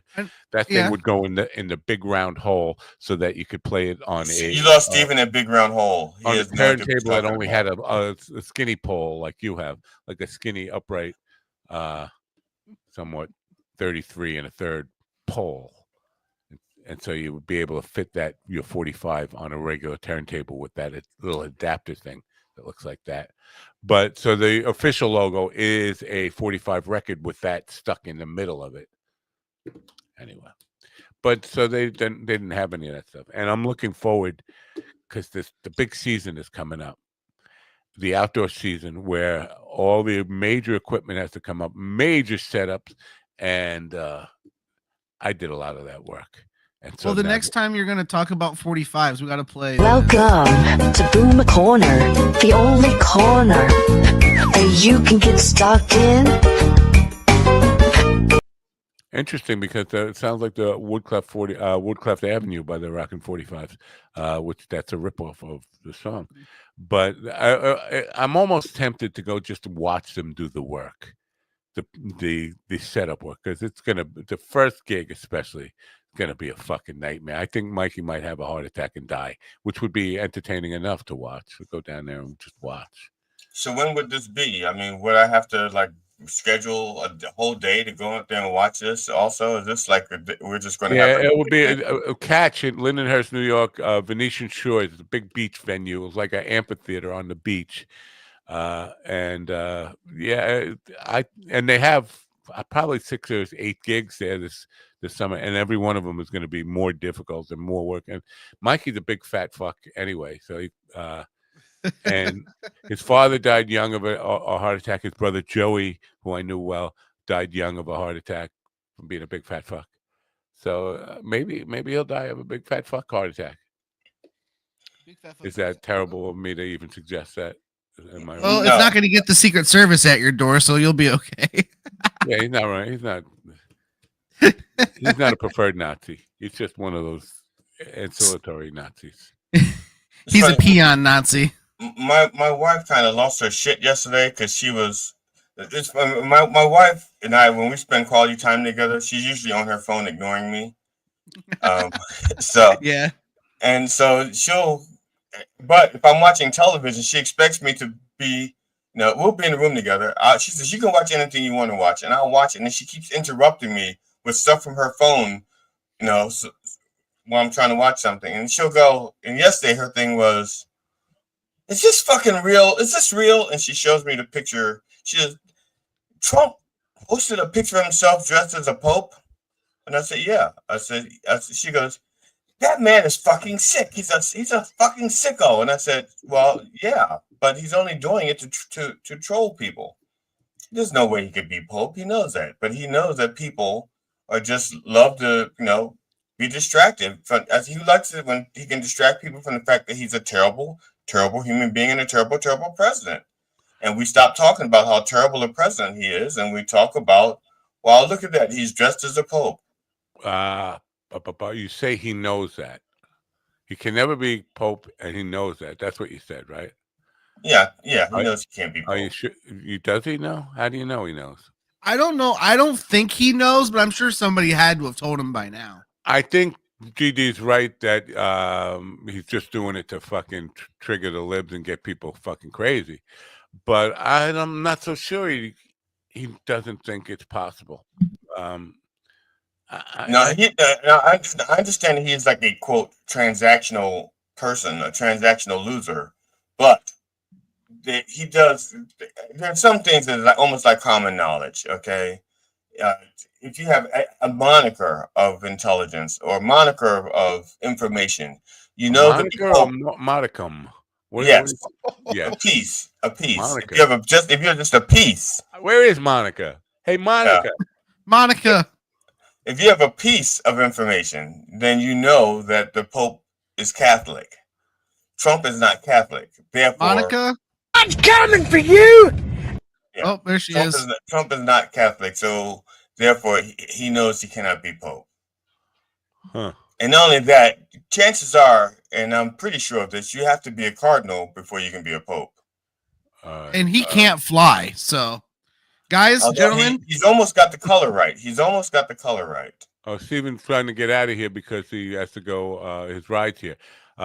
Stephen, now you know what the song "My Ride's Here" is about, right? You understand what the song is about? No, I didn't listen to it enough to maybe get the full detail. I'll listen to it again to see if I can figure out the innuendos. All right, let me just clear because you got to go. Your ride's here.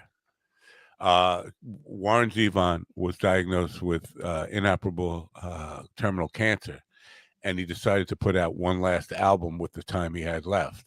And My Ride's Here is exactly alluding to that. Like, it's time to go. My ride's here. I'm ready to die now. Oh. So sing that. Well, that's song. your favorite song. Is that the last song on the album or the first? No, I think the last song on I think it's towards the end of the album. "Keep Me in Your Heart for a While" is the last song, which is really fucking heartbreaking when you break it down in those terms. It's like, I know I'm dying, but keep me in your heart for a while. I think I would have put My Ride Is Here as the last song just because I care. My Ride Is Here. I gotta go. My Ride Is Here. It might be. I don't know. I have never really got the digital version in MP3s, and I never listened to it in like an old-fashioned album in order and all that kind of stuff. All right, Stephen, get out. You can show yourself out. I want to show GD this. Do you see this? Lindsey Graham saying, "Seeing is believing. A picture is worth 1,000 words. Glad to report there is very positive reception and strong momentum for President Trump to be the next pope. But I will be the first to admit there has been some resistance. Keep your head down and plow forward. Can't let the naysayers win the day. Next week is crucial as the papal conclave convenes." Lindsey Graham's not necessarily a yuckster. I think he might actually believe that. I don't know. I think someone wrote that for him. I think a former Onion employee wrote that for Lindsey. Wow. That's definitely his verified real even account. though Lindsey Graham may not be quote a yuckster. He does not mind taking Trump's load. Stick up his ass. Yeah. Yeah, he'll suck on Trump's. Speaking of dicks up his ass, Stephen just left. He's no longer with us because he went to get his ride's here. And when I say his ride, I mean the guy who's going to ride his big fat ass. So who do we have tomorrow, Johnny? Do you know, Johnny? I did know, and I stopped caring. I don't know who's on tomorrow. See, now let me just tell you something. Can I tell you something? Sure, go ahead. You can try. Tomorrow we have Joshua Southern, another comedian who has no fucking idea how to write a bio. I'm a comedian. Yeah. Joshua Southern. And does he have like a website, or is it point of contact like Instagram? No, yeah. I think I might have found the right one. Facebook is his thing.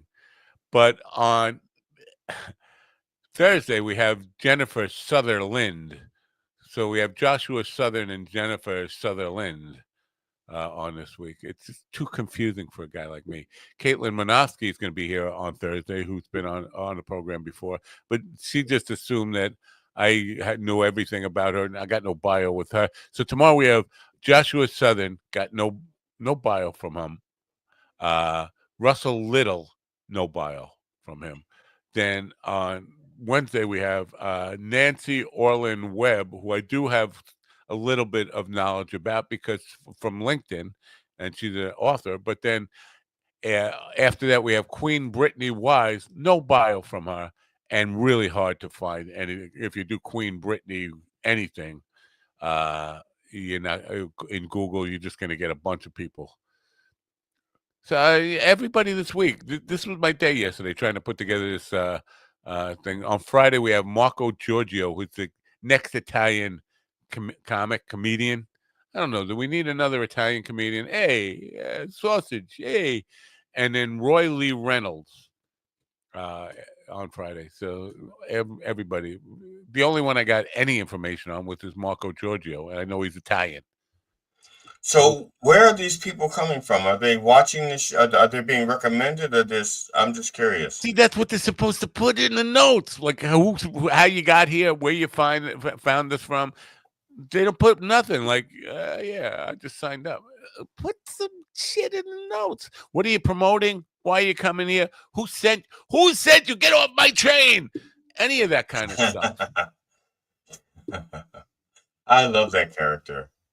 That's me. From Ghost. I can't get off my train. Yeah. I can't wait to die. Take all your love, all your hate, push it way down to the pit of your stomach. I'm gonna be that guy. I can't wait to be that guy. Get off my. Who sent you?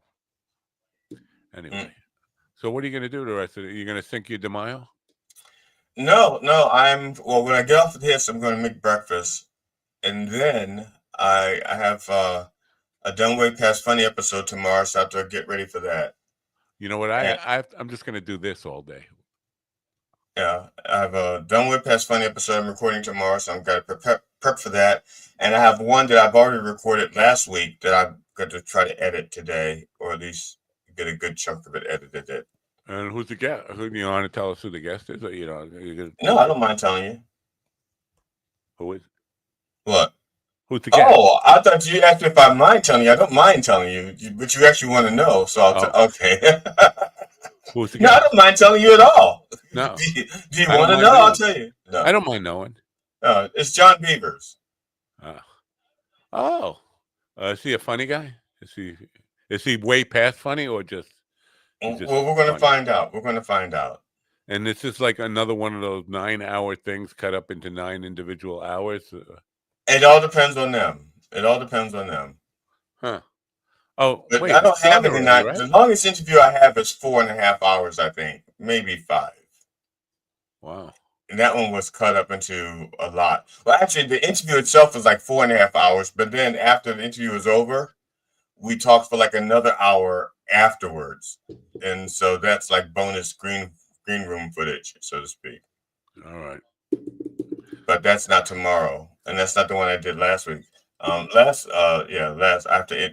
have to edit that one as well.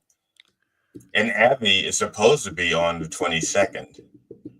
I'm going to reach out to her to reconfirm to make sure. All right, I guess I got to go figure out how to paint on wine glasses or something. Oh, okay. So, did you learn more about your Mother's Day gig? No, I know it's 8 people. 8 people is a few, and I know what they want to paint. They choose a painting from a catalog of paintings. So it'll be an easy. That's a breeze one. But I mean, hey Ma, we got you a paint party for Mother's Day. Okay. I don't know. Am I a good gift?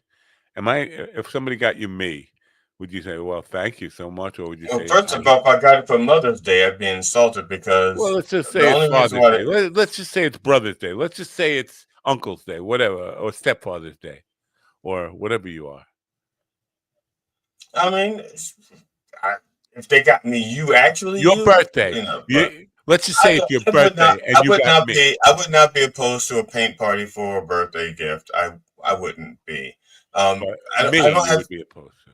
Not necessarily because I wouldn't have. In theory, I wouldn't know it was you, right? I had to see how the party turns out. I'd just be grateful that somebody thought of me. You know. Aw, the fact. Yeah, the fact that I don't. You know, I stopped celebrating my birthday when I was a kid, but mainly because nobody else was celebrating it. So I just grew up, gotten used to not celebrating my birthday. That's all. I always hated my birthday because my birthday meant school was next week. School starts next week. Summer's over.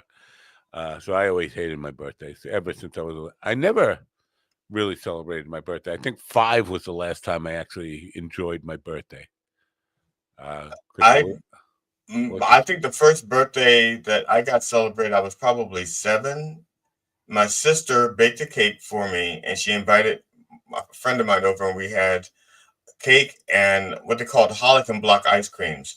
They were basically ice cream. There was this ice cream that was individual blocks of ice cream wrapped in foil or paper. In this case, it was probably foil because we used to get it at a store called Highs, and it was called Holican blocks. And you could get either all vanilla, all chocolate, or you get all vanilla, or you can get strawberry, chocolate, and vanilla.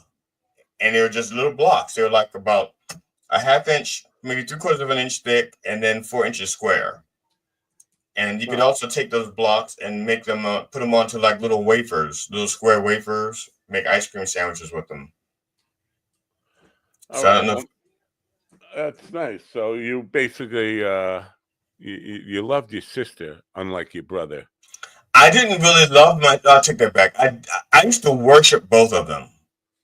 I worshiped both of them. I thought when I was growing up, they were like almost like gods to me.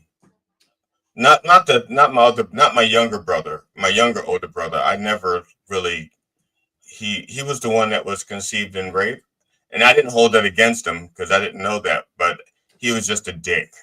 He was a dick of a person. The other two, I didn't find out were dicks until I was older. But my other brother, the rape brother, he was a dick from when we were kids. I never knew him not to be a dick. He was always doing things that would get us in trouble. Well, I'm sorry to hear that. It's okay. He's dead. I win. I outlived them all. I win. All right, then I guess it's time to outlive me and outlive this program and move on and come back tomorrow. I apologize to everybody we bored the shit out of here today. It's Brandon Farris's fault. Go to his Facebook page, Instagram, and just curse him out for being a no-show. I'm just kidding. I've already started on my Facebook page. Yeah. I don't want to sound like I don't care. Sometimes I'm relieved when they don't show up because last thing I want to hear from is another unfunny comedian who's been in the game for 3 weeks. And like, okay, we got 45 minutes to spend with this person and they're not funny at all.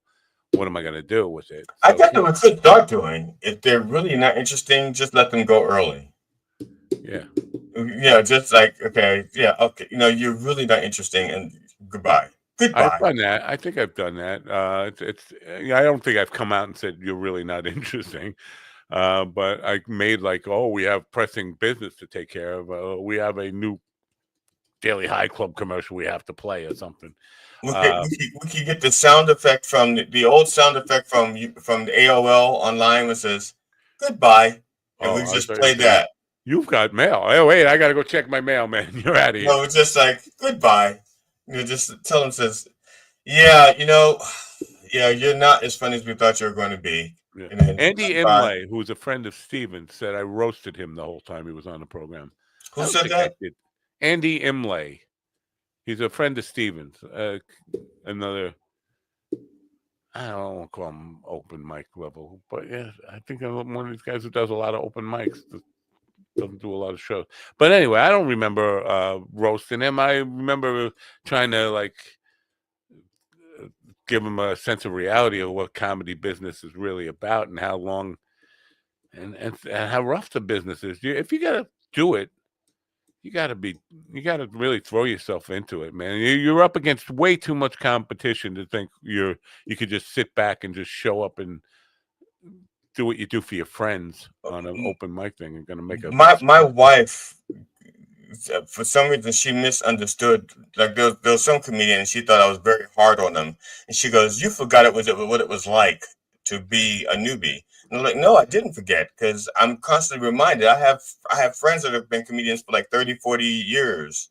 I feel like a newbie all the time when I'm talking to them. They're sitting there talking about the times that they did this show or that show, this television show, that television show, and I haven't done any television shows.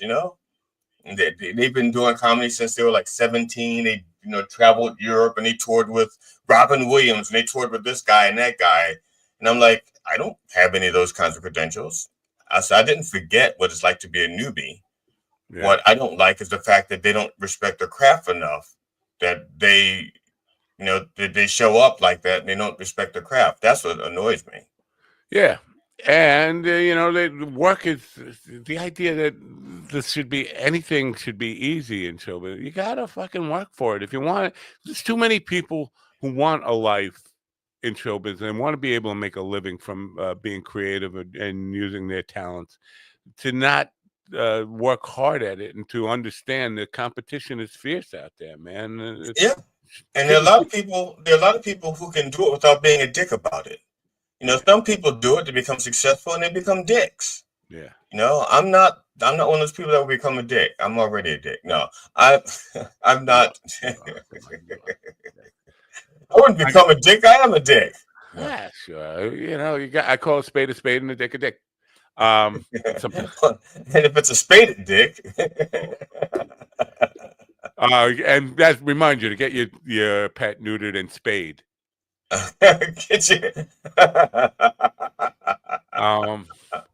I got to do a video on Giacomo Torra. I gotta for clicks and views, but I'm compelled to just be the final nail in this whole fucking discussion. But Rick Beato did one yesterday. Apparently, Rick Beato had Giacomo Torra in his studio months and months ago, and saw firsthand that the guy couldn't play. He couldn't play his songs. Like he invited the guy in and then gave him a guitar and like, wow, this guy's been faking it the whole time and had that. But he didn't say anything about it until everybody said, hey, why aren't you saying anything about Giacomo Torra? And basically what he said was, I did an interview with him. It hasn't been on my channel because he's just not up to the standards of what I have on my channel. And basically found out he was a fraud. But here's the problem that I take away from this. Everybody is focusing on the fact that this guy was playing stuff at half speed and then speeding it up to make it look like he was playing, or even quarter speed, and really can't play. And he's basically not as good as he's. That's not the problem. There's lots of people like that. Show business is show business. People fake stuff all the time. That's you let them do it. The problem is he's stealing from people. He's stealing other people's work and making money off and selling it as his own. That's the problem you should be addressing. And for me, I'm just going to say this here, but I would be flattered. Apparently my stuff's not good enough for somebody to steal, but I would be flattered. And at this stage in my life, I feel like I've made all the money I'm going to fucking make in this lifetime anyway. If somebody would steal my work and get it heard by more people and appreciated by more people. If they know it's your work, yeah. If they don't know it's your work, then even if not, I just want them to hear it. I understand what you're saying. I would love to get credit for it too. But I would just love to have 20 million people hear my song in a week. And I would feel like, wow, I don't care if they think it's Giacomo. It's a fucking A. But my stuff's not good enough to steal, obviously. I wish somebody maybe it is good enough to steal. Just a person who is low enough to steal it hasn't stolen it yet. Or it's not the kind of stuff that people, because it's kind of the things he's stealing are all these instrumental stuff with shredding guitar parts in it. And all mine is lyrical stuff. It's stuff with singing words and lyrics in it.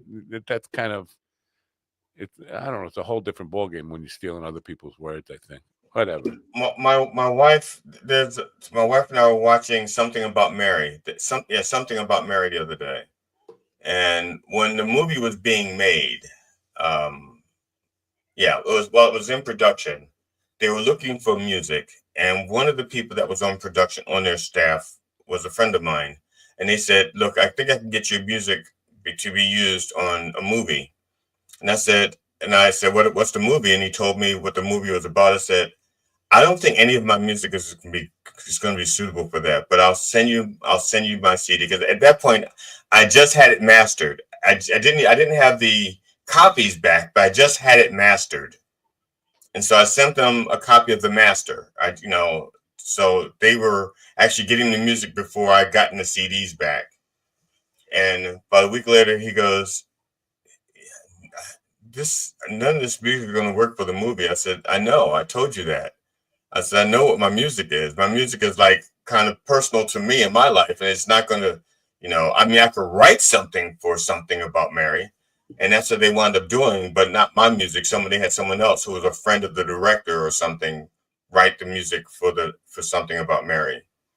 I don't know how you make that call until the movie is already shot and stuff, because all that stuff is on a whim. Like a guy, I watched the way like Martin Scorsese did Goodfellas, and he's like writing the screenplay. He goes, "Oh, cream, just like cream in the margin there," and we'll go to Sunshine of Your Love.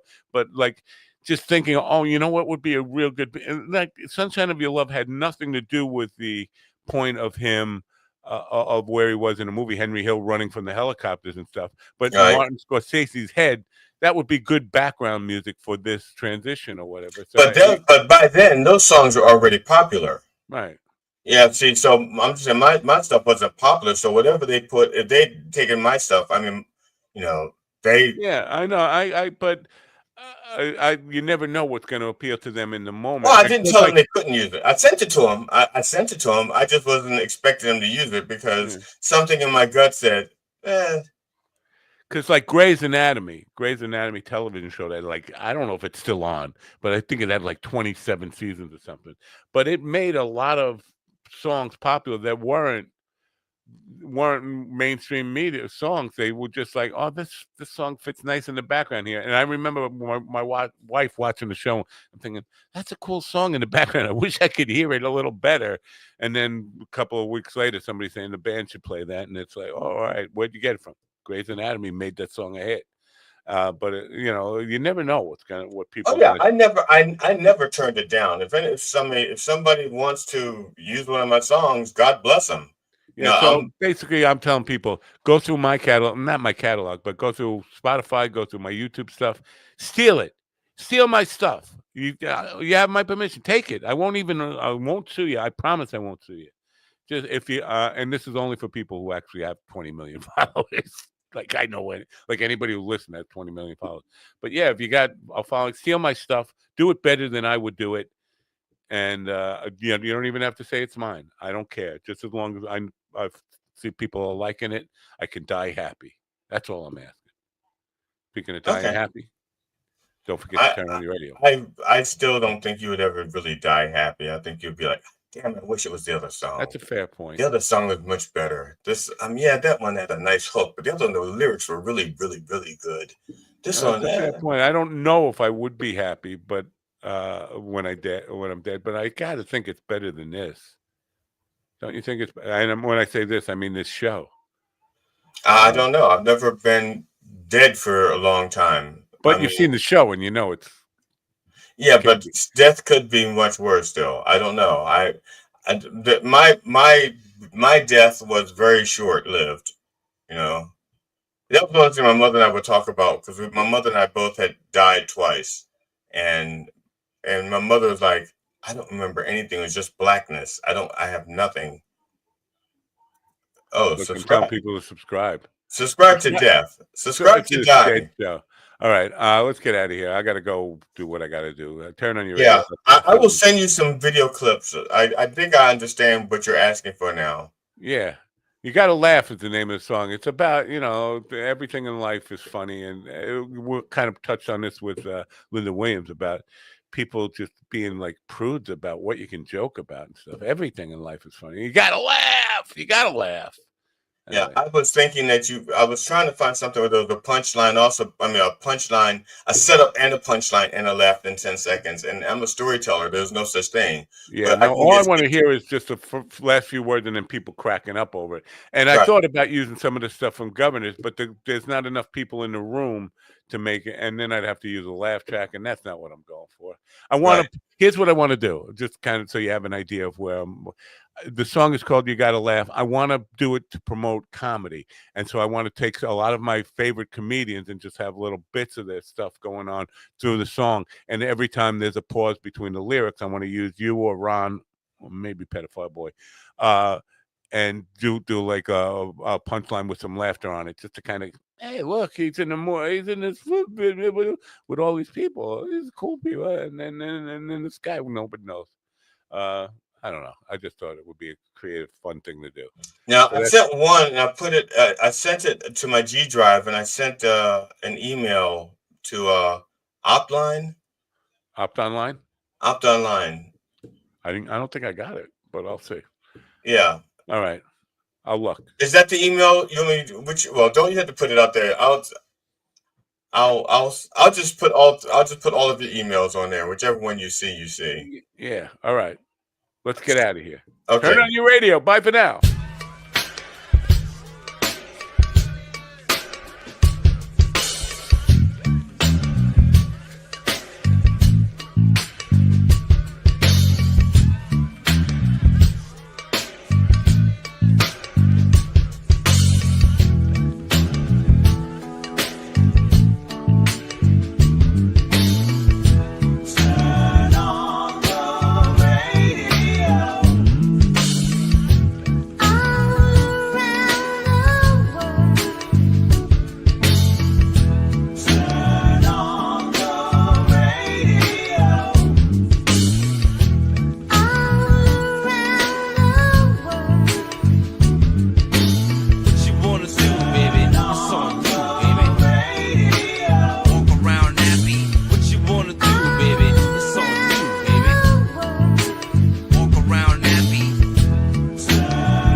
Listen to me now. Listen to me.